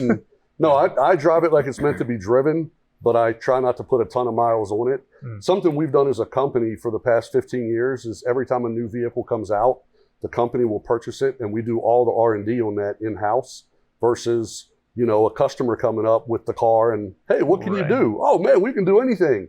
Bullshit. If you haven't done the testing, you haven't worked through the calibration side of it, know what works, what doesn't. When the Gen 5 came out, that LT was a whole different animal to the power capabilities, the calibration side of it. All of that was night and day. You can't learn that on somebody's car. So we'll go out and buy, we bought a C6 Grand Sport with the LS3. We've had C6Zs, C7, Stingray, Z06, ZR1, 6th Gen Camaro. And we do all our testing and implementation on that so that we can show you real world results. Okay. The cool factor is I get to beat the shit out of it for 6 months to a year, and then usually flip it and get what's coming out next. Okay. I'm waiting on my ZR1. Who knows what we'll be able to do, at least for the foreseeable future. But how do you find out if you don't have one in the shop? Mm. Right. Real quick, how are you doing on time? Do you have a boogie? I got a little more time. Okay. I was asked, so are you calibrating that half-mile car then? Or how's that, or your Z06 build? So what we typically do, Howard's got a real close relationship as the company does with Fuel Tech. Okay. But for like an initial startup file and initial dyno testing, we're actually doing that at Fuel Tech. Oh, okay. It has zero to do with Howard's calibration abilities, and more so they created the product. They tune thousands of cars a year going down the track with every single application, and they're going to maybe catch something that we wouldn't. And it also just allows us to work with them closely, learn from them, and then get some, they like seeing the little small block LSs, versus their 570-inch big block billet setups, with triple-digit turbos. So we do that, and then when we go to the track, Howard's the man behind the keyboard. Fuel tech, OE, whatever it is. Okay. We take over from there. Okay.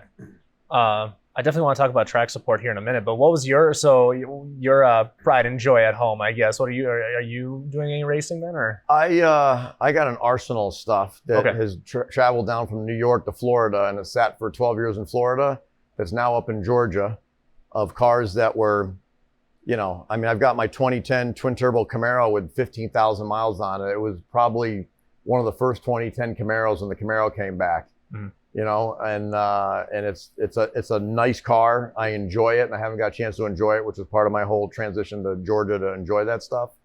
Nice car. My buddy says car's so nice they killed it twice. They killed it twice, yeah. Anyway, sorry. Yeah, my C8 Z06 I took out Sunday.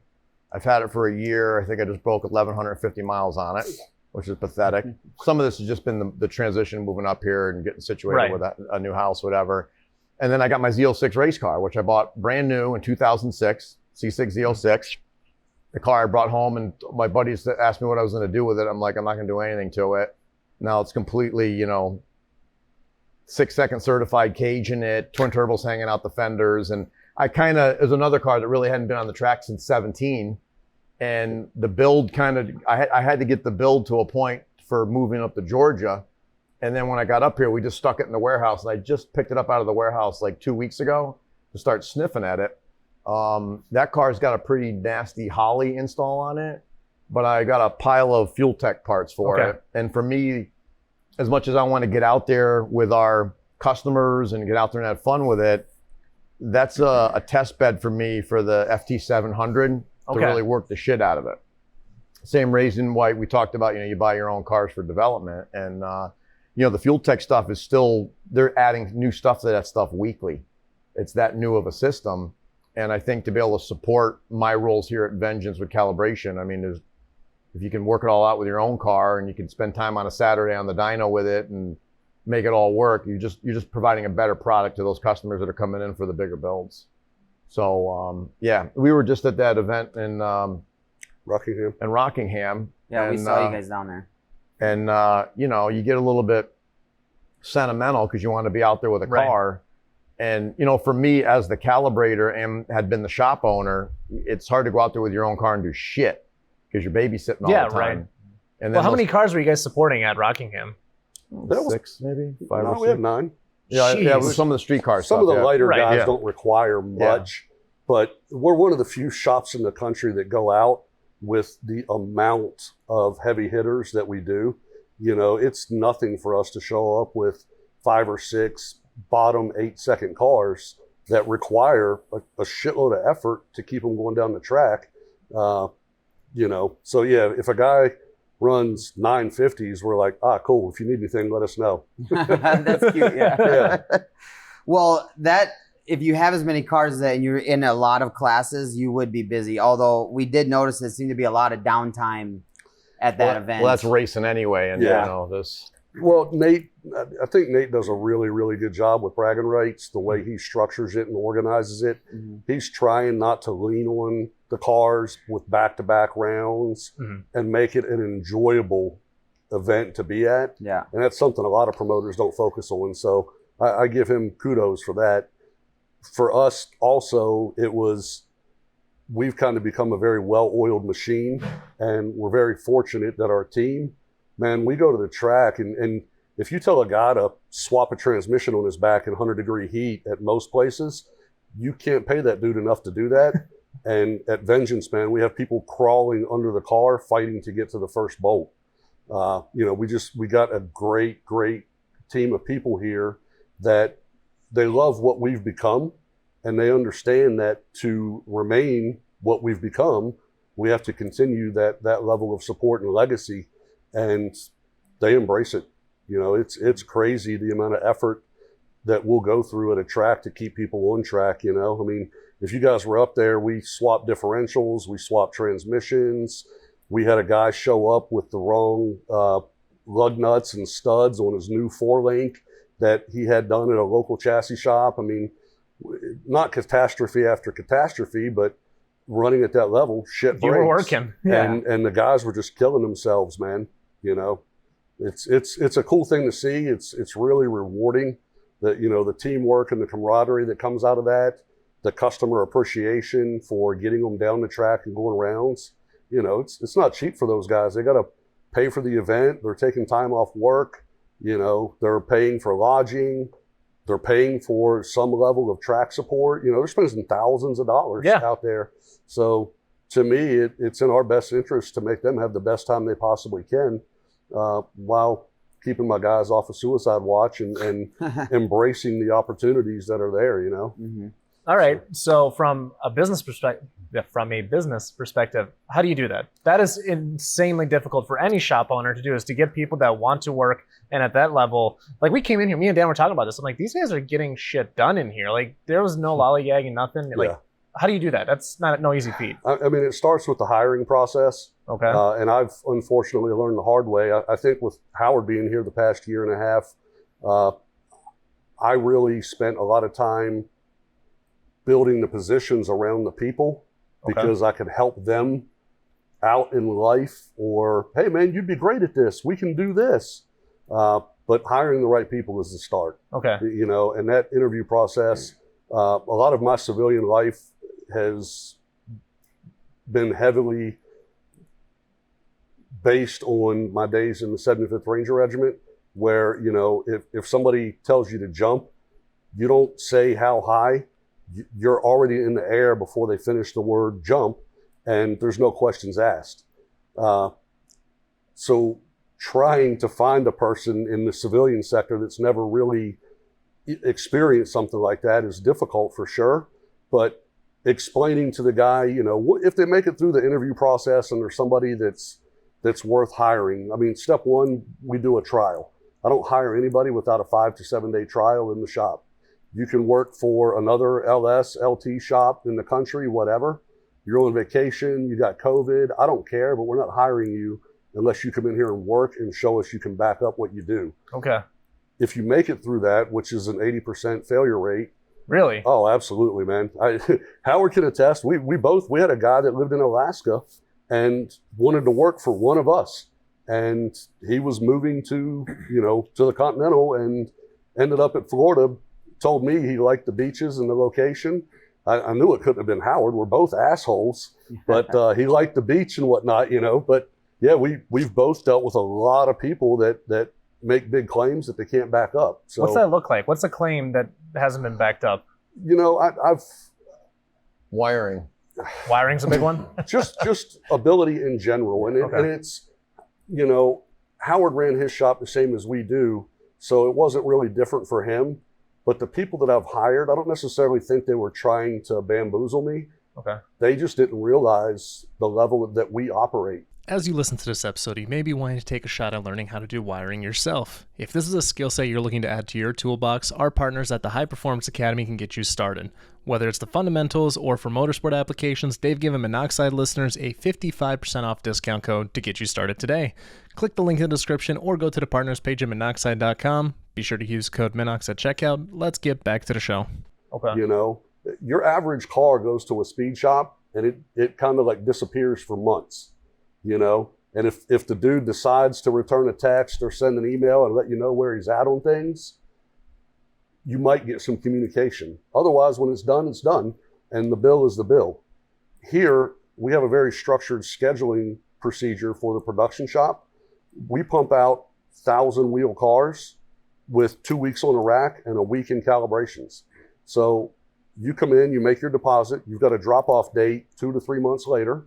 All your parts are procured. And then when that car hits the lift, as a technician, I've allocated, this many hours for this many hours for that. And it's the time that I allocate is very generous. So you have to be able to make it work within that time frame to meet the company's expectations as well as the customers. And a lot of people, like you said, you walk in here and you're like, damn, everybody's working. A lot of shops you walk into, man, and they're just fucking off. Yeah. They're like there for the day. And I'm like, what'd you get accomplished today? Oh man, I got the headers on. So what'd you do for the other 8 hours? That's 2 hours. We're not slave drivers, but there are realistic expectations and there's accountability. You do the Elon Musk thing. Give me 5 things you did this week. Oh, you don't have to here because you see it. Right. You know, you walk out in the shop, 3 hours after we get here, and the dude's got an engine on a stand. Right. You know what he did for 3 hours. There's a big difference between a guy with a car and a car guy. Yeah. Right. Yeah. So what happens is during the interview process is you get the guy with a car. Well, my dad had a car and I got a car and I bought a thing on the internet. So I guess I'm poised to work here. And it's like, no. So that's one thing that we've been working hard on this year is defining the job descriptions that we use to hire. So when you sit down now, we go right for the throat.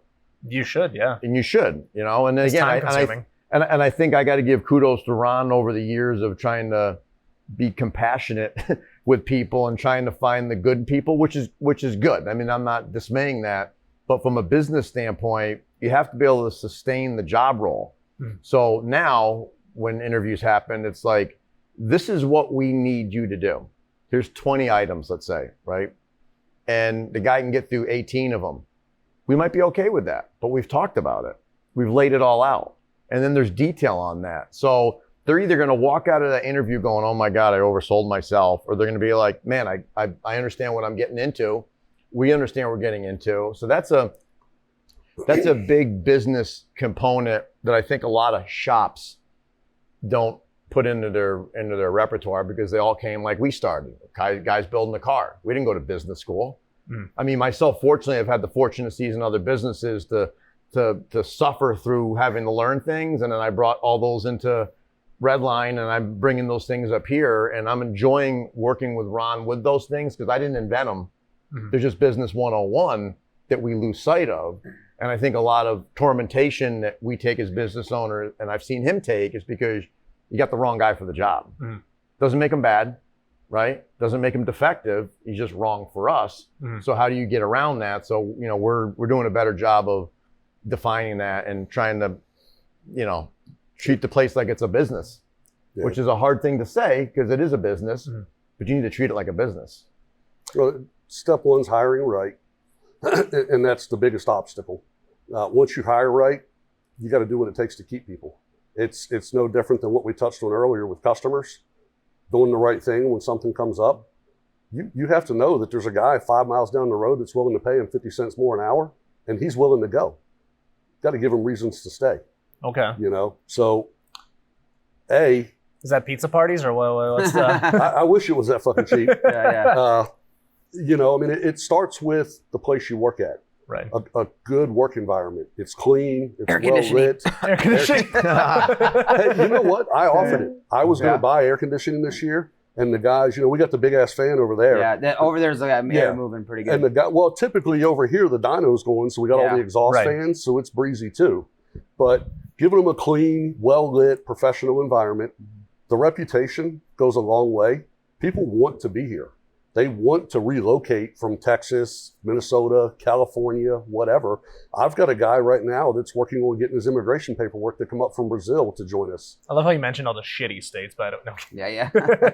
Texas is cool. Yeah, I like Yeah. Texas. Yeah, California and Minnesota, I think It's the a hit only or miss. thing in Minnesota is Inf that I would claim to fame. Aaron's got a great thing going up there. When you come down here, there's so many fast shops. And there's some fast guys in Minnesota, and but when you're talking about upper echelon, it's rare air. Well, the biggest thing too, I think it's the season. We can race 10 months of the season out here. Oh, we got 16 hobbies up there. Like, you got jet skis and all that stuff. And then you got snowmobile. That, and I think that's part of it too up there. It's like you got something for each season. You got a boat for this time of year. You got a race car, that's a big thing. Yeah. Down here, you can be on a track, in January, we'll go up north to catch some cold air. Okay. And, when it's too cold here, we'll just make a short trip to Florida. We can technically race 12 months a year. But, it's the reputation really helps, when you're looking for work, or looking for employees, you hear people tell you, man, it'd be a dream to work at Vengeance Racing. Oh, yeah. That's not usually the case. All that glitters outside is not gold internally. They don't realize how hard we work, the standards that they're held to from every aspect of the operation. But that's what attracted them to be here. They just don't realize that. But I think we're one of the few performance shops in the world that we have very competitive salaries. We do a company matched 401k program for my guys. The company does 3% match for anybody that wants to participate. Mm-hmm. We offer top tier healthcare plans. We've got vacations that are tiered based on times in service. I give my guys use of the shop, want to change the wife's oil, want to work on their own car, stuff like that.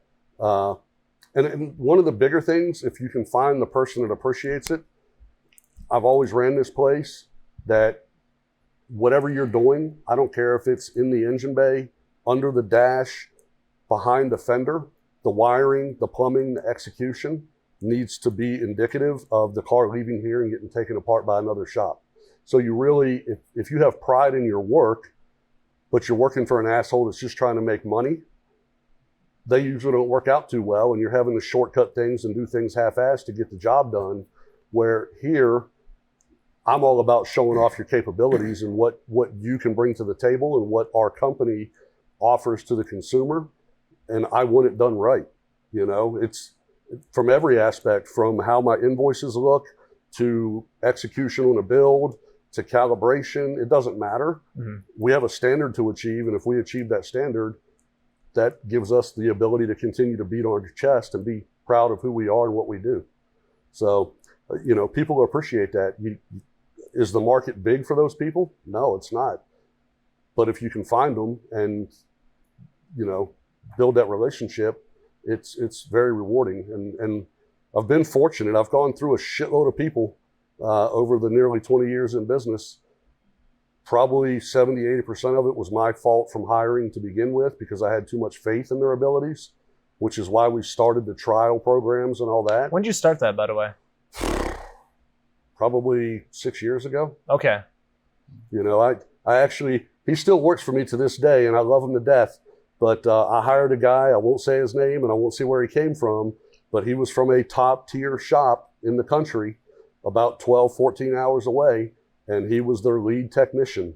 And he called me, and I'm like, thank God, somebody that does what we do that wants to work. Hired him sight unseen, flew him in, gave him a relocation bonus, put him to work. His abilities did not align with what either of us thought they were coming into it. So it was a rebuilding phase. Him and his family were here. I wasn't going to send the guy packing down the road, but he was by no means what I expected when he arrived. And admittedly, the way they did things was the quickest, most half-assed way you could possibly do them in an effort to create revenue. And we don't take that approach here. I don't care if it takes twice as long to do something than it does the other way. If there's a reason to avoid doing it that way, that's what we do. Sure. So now he's one of my greatest guys in the building. He's hardworking. He's learned an absolute shit ton being here, and couldn't imagine not having him. But for those reasons, trials are mandatory. That's fair. Not just technicians. If I'm hiring a project manager, to sell builds, whatever, I've learned that you're going to come in.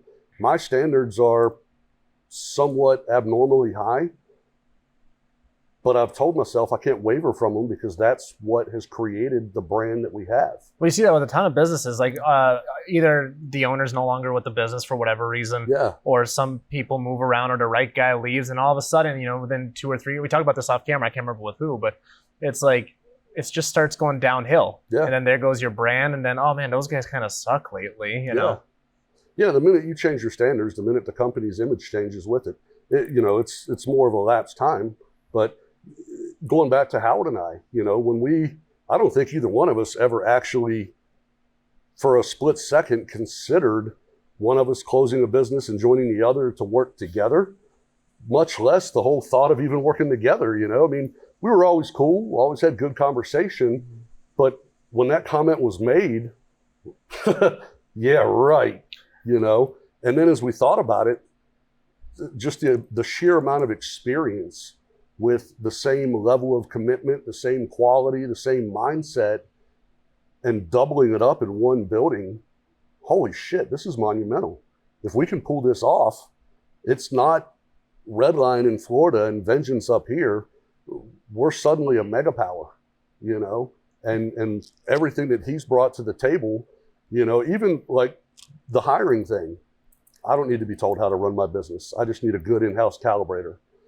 6 months later, I'm like, yeah, I see what you were telling me. I clearly was fucking that up, you know. So it's we've learned from each other on various levels, and I think it's a phenomenal balance. But what we both have in one building, you're not going to find anywhere else. Okay. It's too intense. If I don't know it, he does, and vice versa. You know, and we've learned not from a book or from the internet, but from 20 plus years of hands-on experience, you know? Yeah, you can't beat that. Yeah, you don't know how to succeed if you don't know how to fuck up. All right, It's funny because we'll have a conversation and he's bothered by something, that maybe something went down a certain way, and he's explaining to me like what happened and how it should be fixed and why it went wrong, and I'm like, I already know. You know, but he's, you know, not being used to having somebody that can finish the sentence and finish that off it's a different place to be sometimes, you know. We actually tread lightly with that. We try not to finish each other's sentences.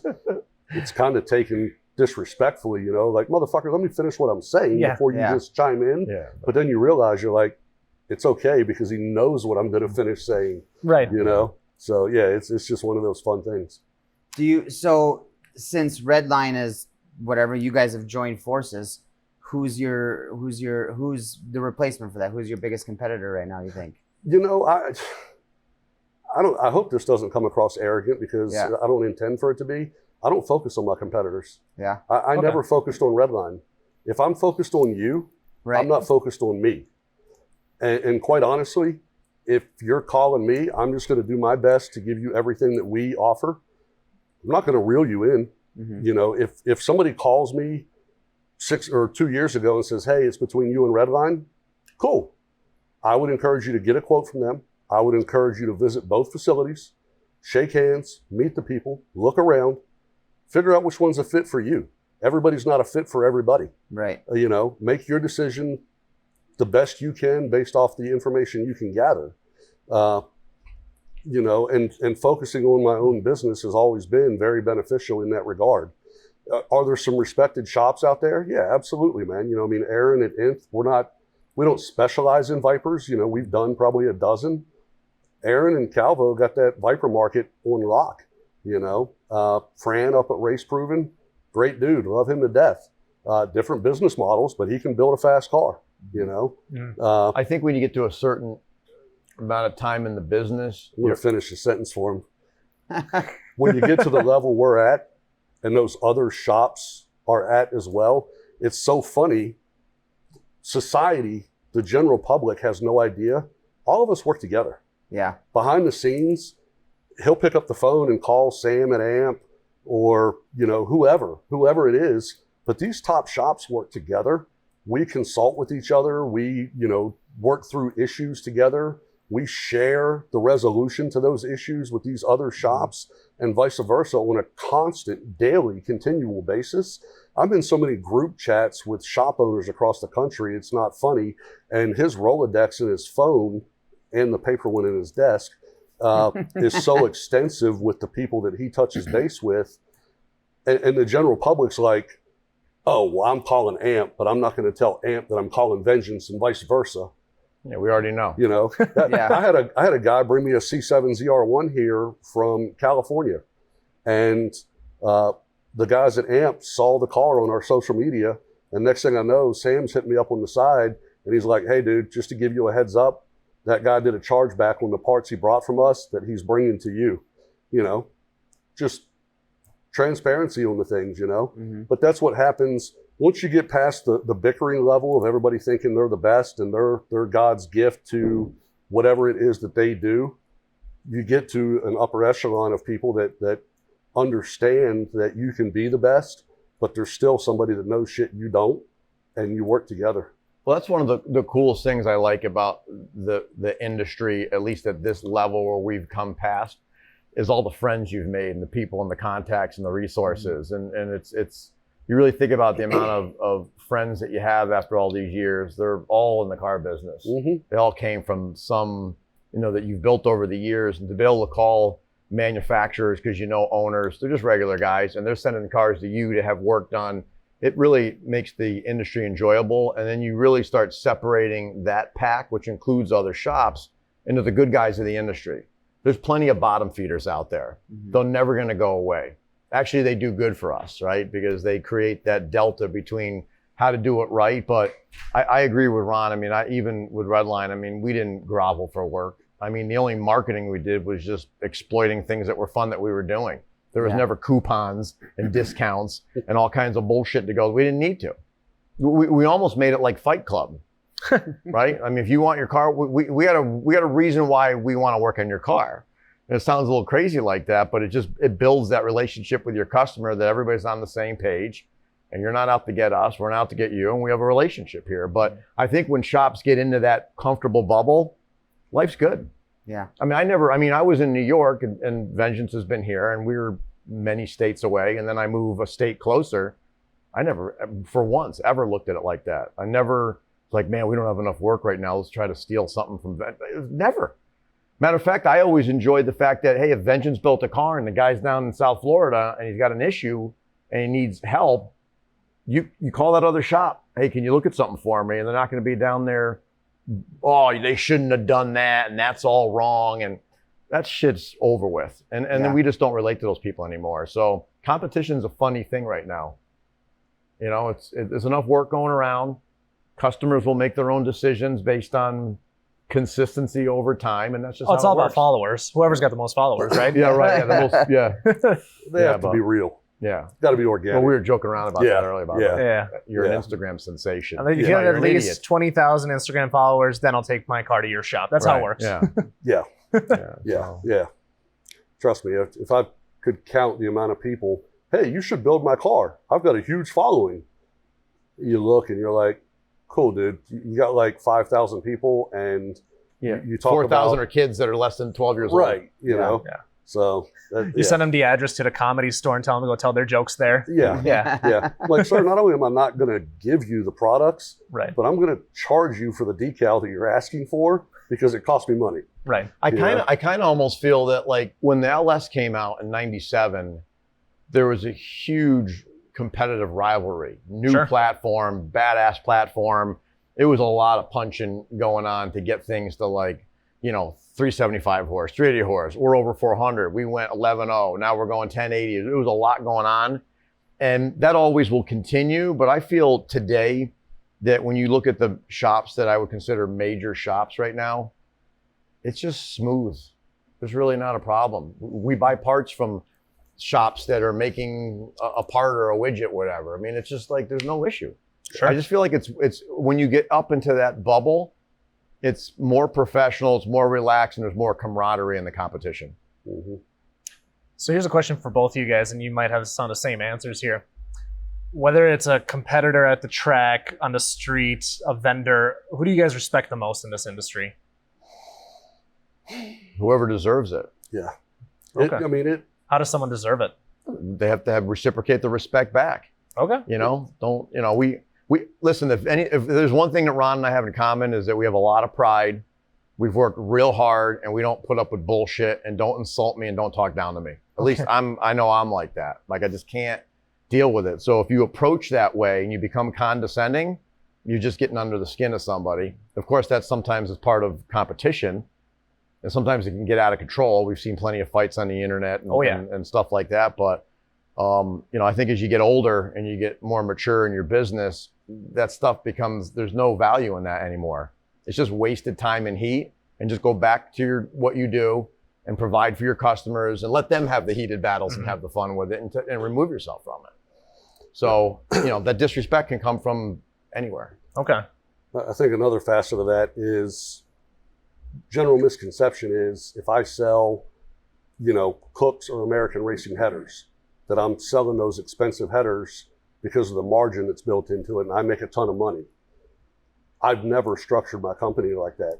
The people I work with can provide me a quality, consistent product that I know is going to fit and perform the same every time. on that same token, if something happens to it, I need to be able to pick up the phone and say, hey, this is where I'm at. This is what I got. It's time for you to rise to the occasion. If people aren't willing to do that, I'm not going to spend my money with them, because it's a tough enough industry already, going back to the fence and the sledgehammer, that if you don't have support from manufacturers and consistency and quality of a product, you shouldn't be selling it. You know, I could make, quite honestly, I could sell pace setter headers and make twice the margin on the product itself. But in 2 years, when they're rotting through the primaries, or the tech throws it across the shop because he can't get it to go in the car because it fits like shit, you're eating that margin. Sell quality products and work with people that are willing to stand behind, you know, what they do. For me, it's all about being legit and real. You know, the respect thing is a huge part of that. The quality and backing your product is a huge part of that. You know, touching on the mutual respect for shops, the people that I respect are doing the same things we are. And if a guy calls said shop and mentions our name, hey, they're a great shop, man. I would encourage you to go there if you're closer to them. Mutual respect.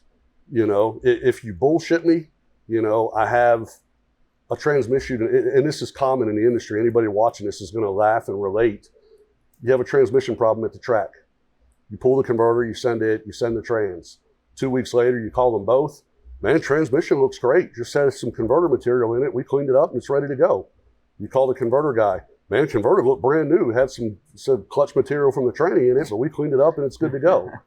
Well, it'd be nice if I knew which one was not working properly so we could address it instead of the smoke and mirrors bullshit of my stuff's great, you know? So working with somebody that's willing to be like, hey dude, yeah, we fucked this up, but we're going to stand behind it and we're going to fix it, you know? So for me, it's a quality product, a consistent product, and being a respectful person yourself, you know? And unfortunately, that does tie directly to a lot of the people that have been in the industry for a long time, because so many young people that are up and coming, you know, think they know everything and they're going to dominate the world alone and piss everybody off in the process and shit all over them because they don't need them. And then they kind of find out later on, they're like, maybe it wasn't such a good idea to piss that guy off, you know? So those people, we just kind of let them do their thing, and their followers are either going to believe it or not. You know, there's a shop on the East Coast that has a good thing going, has a good following, but just inflates and flat out lies about everything that he accomplishes, and won't show up to an event and run his cars or his customers' cars in front of other competitors, but will go to a drag strip somewhere, make a test hit, and it's the fastest this, or it made, you know, a 440 cubic inch motor hydraulic roller on pump fuel made 970 to the tires. We're like, you want to tell me how you got so much horsepower per cubic inch with a hydraulic setup on pump gas? You know, engine building is physics, buddy. But to his followers, you're just a hater. So a person like that just doesn't garner any respect for me in this industry, because they're tarnishing what you're actually trying to accomplish. There's very few people that are just flat out honest, won't oversell you, will provide you what you actually need and want to achieve your goals, and send you down the road happy. That's one of my favorite things in the comment sections. Every once in a while, it's like, I'll have the owner of a shop on, and they will admit that, hey, this other guy that is a competitor of mine is faster. And then the first shop's owner, all the comments are like, well, no, this guy, you know, is way fat. And it's like, dude, he literally admitted he's second. It's like, why are we? The followers thing is so weird. It is weird, man. It's cult-like. Yeah. And you know, as an example, that the shop that I'm referencing focuses on one platform. Let's just say it's the 6th gen Camaro world. And he's got one fast 6th gen Camaro. And he's suddenly talking shit about Vengeance because we don't have the same package at the same level he has. But then you walk in our showroom and you look at the hundreds of plaques and trophies and awards You go to our YouTube channel and look at the amount of 3,500 horsepower cars, record-breaking Oh, stuff. that doesn't count though. None of that counts because you don't have that one 6 That one micro record. You know, and it's I used to just get so engaged in that, trying to prove to them that their thought process is flawed. And I just had to learn, man. I read a book lately called Let Them. And it's just a mindset of let people be them. Let them Who's it do by? them. What's that? Who wrote what's it called? Dude, I Let don't Them? remember your name right now. I couldn't tell fair you. enough. I'm horrible Stevie. with names. Yeah. But you just have to let people believe what they're going to believe. Sure. And then know that the audience you're looking for, they're seeing it too. Yeah. And they understand The it. right audience understands. I Right. talk about this all the time with, again, I'm friends with a number of people in the Nth camp, and they're like, yeah, people are going to see, like, it's out there. Yeah. Like the guys who are looking to get into whether it's a 2,000 horsepower Corvette or Viper or Lambo, they're just going to look at the results. Yeah. Yeah, they're not biased because they're obviously trying to educate themselves. They're talking to the other customers. Yeah. Well, the smart ones are at least. Right. Well, you want the smart ones. Sure. You know, I don't want the guy, and that's like we've got, talking on competitors, we're very specific these days. Okay. We only work on '08 and newer vehicles, Okay. unless I or Howard make the exception. We only work on cars with less than 80,000 miles. Okay. I won't work on a vehicle that's had internal engine modifications unless we're doing a health check on the engine, compression, leak down, filter cut, and we're replacing those components with what we use. So we tell 60 to 70% of the phone calls we take are referrals to other shops Okay. because we're not going to deviate from what we deliver. And I'm not going to sit here and convince you that your 6th gen ZL1 does in fact have an oil pump pressure relief valve issue and you need to put this $1,000 K-Tech pump in the car. If you don't believe me, See you then we later. shouldn't do business. Yeah. I'm looking out for your best interest. Trust me, the $18 I'm making on the oil pump doesn't mean two shits to me, but you enjoying your car for years moving forward does. And if you can't grasp that concept, then we're not for you. So here, Sure. give these guys a call. Okay. Well, being around for 20 years, and I'm assuming you have a wait list right now of some sort, probably. Production shop stays 3 to 4 months out. oh, yeah. holy shit. And then race shop, usually 1.5 to 2 years. Wow. Okay. Wow, yeah. We had a guy bring us his car from California. He was picking it up from another shop, and one of the prerequisites was, I'll store it for 12 to 16 months to save you from making 2 trips, but we're not touching it for 1.5 years. Yeah. So yeah, and it's not an arrogant thing. It's we're doing it right thing, and you can either see that or you can't. Well, that's a Greg Banish numbers thing, right? Yeah. You've been along around this time. It's not like you have people falling off and nobody coming here. So it's supply and demand. I try to never get pissed off if I have to wait for something, Mhm. as long as I'm told I'm going to wait. Okay. If I walk up to a steakhouse and there's an hour wait, that's a good thing. Right. If you walk up and the place is empty, you should probably think twice about it. Yeah. And it's no different with your car. If you pull up to a shop and they're like, man, I can get you in next week. Let me see if I can get the parts.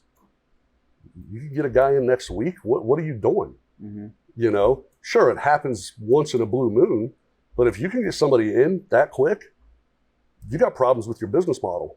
And Okay. for us, the way, COVID changed things a little bit with ETAs on parts. We're getting back to somewhat normal, and we stock a tremendous amount of inventory. But if you come in and you do a heads cam supercharger build, and I got to order something I don't have on the shelf, having that 3 to 4 month window for it to show up and be on the shelf when your car gets here, to roll it in the shop and everything's here, it's a whole different business model than leaving it parked outside for 3 months and you not knowing what's Yeah. going on. And, oh yeah, man, we're just waiting on the headers. It don't work like that. So Should we pop the usual 3? Yeah, I think so. Yeah, I think we've been here for a while, so might as well let you boys get on with your day. But let's rip the usual 3. All right. So at the end of every episode, we like to ask our guest or guests to pick 3 cars. I need a track car, a daily driver, and a show car. You have an unlimited budget. You can build whatever you want, swap whatever you want. What are you gonna pick? Who wants to go first? I got to think about this. All right, that puts he's you. got a much bigger library to think of with his age. I have another quick question. You guys, C8Z guys, do you guys only drive quarter and half mile at a time, or do any of you get out and rip a road course ever? Mm-hmm. Oh yeah. I haven't had my car specifically at Road Atlanta, but I've had it in some situations in the mountains and the curves that should have been on a road course for sure. All right. So yeah. And I live 12 minutes from Road Atlanta. Oh, okay. So we've been there to support some customers that we've had some builds on. Every time I leave there, I'm like, man, I got this venue right in my backyard. I can hear them sometimes. You know, it's again, it's just about the time to get out there. But I don't know. That's a pretty vast question. I mean, I'm a diehard Corvette guy myself. I don't know. He's lying. I don't see New Balances. I don't know. No, not that guy. Well, especially given his age, he should definitely have What were the 3 criteria? Daily, show, and track. Yeah. Unlimited budget. Track of your choice, too, whatever. You know, budget, it's funny that you mentioned that, and I don't mean to turn this into a topic. I look at most exotic owners as status owners. Okay. You know, I was having this conversation yesterday with a guy that's got several UGR Lambos. Sure. And he was calling me to talk about the C8 ZR1. And he was like, well, you know, the average Lambo guy is still going to stick with a Lambo. Right. Because it costs $450,000, and when he pulls up, it's a Lambo. But that same guy isn't at UGR dumping $250,000 to make 3,000 horse and have this badass car. It's a status car. I personally, when the Stingray came out, one of my good customers had a Lambo and he was dying to drive the Stingray.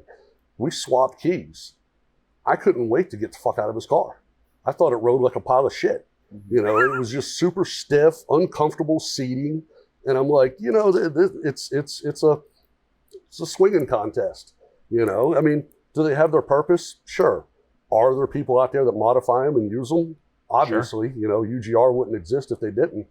But the majority of them, like if you have half a brain cell and the C8 ZR1 is going to be $175,000, makes $1,000 at the wheels, factory twin turbo, dual overhead cam, tell me again why you wouldn't buy that car? I'd like a stock Huracan. No, for show? Yeah. Sure. For show. It all depends on the guy. Yeah. You know, for me, I haven't driven it yet, but if I had to pick my ultimate car, it's going to be a ZR1X. Yeah. You're going to give me a hybrid, all-wheel drive, twin turbo, exotic for $200,000. Throw in the unlimited budget thing, sure. I don't know what that world looks like. I don't know what an unlimited budget is. So I'm going to look at practicality, and I think that car is just an amazing feat of engineering. So ZR1X for a show car? No, for race. Oh, for race. Okay, gotcha. So now when you say and race, a daily, really? Yeah, race and daily, and show. Shit. Yeah, right. They're All right, so we got that's it. Okay, just ZR1X for everything. Yeah, take it for everything. I'll keep my vet for quarter mile racing. Okay. You know, that car is an absolute shit ton of fun, and it's a true work of art. Okay. From a engineering and build standpoint. So I'll keep my C6Z for drag racing. Okay, so that's the track car. Yeah. Okay. Yeah. But the ZR1X will hit the mountains, we'll hit Road Atlanta, we'll go to the drag strip, cars and coffee. So show for that one or for daily? I'm going to nail you down. Okay, I'll do show for that one. And my daily, I'm going to flip it. It would be a Denali Ultimate 2500, 137s. Oh, but those get stolen all the time, though. Yeah.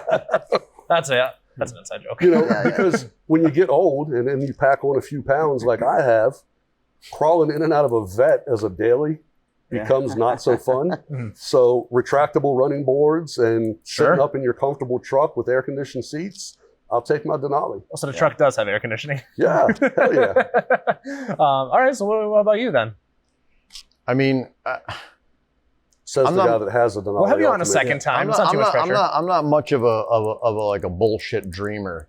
Sure. You know, and watching like, oh, I wish I had. And it doesn't.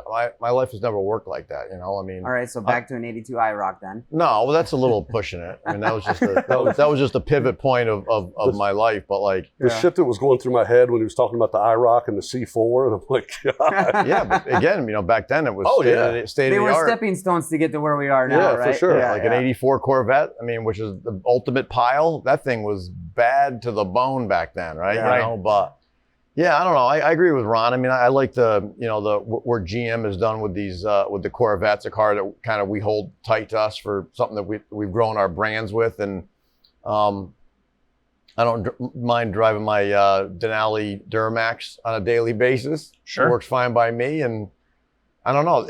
I'm at a point where this is kind of pathetic that you don't get excited as much anymore. So like, when you're in your 20s and 30s, you're like, oh my God, I got to have this thing. I'm like, I don't give a shit. It's just a hard thing it's a hard thing to gather, especially from a show car question. Sure. That's a tough one for race car guys. Yeah. I mean, you go to the track and you put up a number and then just load up and go home. But what car do you take to go get ice cream with? I take my C8. Well, when I drive my C8 Z06, I guess in my new life in Georgia would probably be that. Sure. Or my 2010 twin turbo car. Okay. Or my 11 car. Or my 2016 twin turbo 427 Camaro. Okay. See, I have a problem. Right. And I enjoy those cars still. Yeah. Right. And there's nothing special to anybody other than me. Right. And that's all that matters. Right. Exactly. The other caveat to that is when you have been doing it as long as we have, Yeah, you're jaded. it's not even necessarily that the excitement wears off, but he sits in everything that we're talking about every single day. Right. I go out and drive them before we give them to the customers, every car that leaves. For me to just be drooling over a 1,500 horse C6 ZR1, like a lot of people would, I've driven 100 of them. Yeah, it's like, sure, whatever. We've built them, Do I, when I go home and fire up my C8Z, I'm smiles for miles, man. I love it, But I also am smart enough to know that, hey, I can't daily this thing. I don't have that kind of money. And I can't sell this thing with 50,000 miles on it in 2 years. Sure. So it's reserved for, I need a smile. I need a pick me up. It's a treat. Yeah. But it's the whole, I'm simple. I've got a 15 model Jeep and the doors are off. The roof is off. My leg hangs out the door. You get a breeze up your shorts, sure, cruising down the road. And it's simple. It's cool, So again, this is a demographic question. It really is. Yeah. Rich people obviously are going to have more grandiose taste and see things differently than I do. Those things are out of reach for me for the most part. And for that reason, I've just never had the desire. Sure. I walk through a Cars and Coffee and I see a Lambo. Hey, man, that's a cool car. Hopefully the owner's not a dipshit. I will admit something that a few people will get a laugh out of, Aaron Miller specifically and Ned, but a white Viper is pure sex. A Gen 5 Viper in solid white with no stripes. Okay. Anything white for him is what... Everything I own is, minus my Jeep. Yeah. Everything is white. Even my Vet was atomic orange when I bought it, and I had it painted white. Every vehicle I own is white. Okay. My fishing rod is white. My Harley is white. Okay. That white Gen 5, you got to fix the way it sounds, but for a show car to have in the garage, they're cool. So is that going to be a show car then? No, I'll stick with what I got. Sure. Okay. I'm just letting, Ned tainted me with his Viper fetish. Sure. And then he drove up here in a white one a couple of times, and that just made it worse. And Aaron has built some serious Vipers, and I think the two mix are pretty deadly. Sure. You talking about the sound of the C8Z? No, I like the C8Z. I'm talking about the Viper sound. All right, dump truck with cats. UPS truck. Yeah. I'm going to lock you down. So Duramax for the daily, and then which one are you choosing for the race car? We'll take the 01X for now. 01X? Yeah, and we'll change that answer next and episode. I'll put 50 miles on it in a year. Yeah. Well, that's pretty demographic accurate. And then the other one's a show car? Yeah. I don't let anybody leave without nailing it down. The one car I really have always wanted was an original 69 Z28 with a DZ motor in it with the cross ram, like the real car. Sure. Okay. Just because growing up and having a couple of those cars, not an original Z28, but having those and being part of that history. I was lucky. My grandfather was good friends with Zora Duntov. Oh, okay. Who I got to meet a couple times as a kid, and obviously owning Corvettes. And I've learned a lot about his pedigree. So I've always had this personal attachment to Corvette and the history behind it. It's hard to let it go. Yeah. with stuff like that. You know, So it means a little bit more to you. You're not just a guy that just saw one at a dealership one day. Yeah, no. Okay. To met him and his wife, and then know the shenanigans with my grandfather and him and his shenanigans, and then to see the car, you know, what it is today. Sure. With him being, you know, tributed behind it and stuff. It just, it gets built into your DNA as a car guy. Huh. Yeah. That's cool. I don't really, in the exotics, I just never really, I don't know. I mean, I appreciate them. I never sit there and be like, man, I'd like to buy one of these, ever. Who engineering-wise, and I promise I'll wrap up, who engineering-wise currently, like who of all the manufacturers out there excites you the most right now? Manufacturers or people that are part of the industry? Both. Well, I grew up in an era where John Lingenfelter was the man. Okay.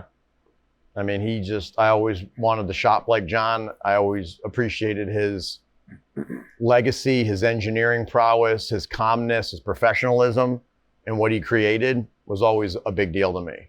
And I think even since then, it's been hard to recaptivate that out of one person. Manufacturers, they're all a pile of shit right now. They're all building crap. They know they're building crap, and it's unfortunate. It's a very sensitive discussion, to be honest with you, for a lot of people. It's tough to tiptoe every time we go to Detroit. This is how bad it is, right? I've got my 24 C8Z, and I got a 24 Duramax. Every day, I hope I can get home without a transmission locking up or an engine light on.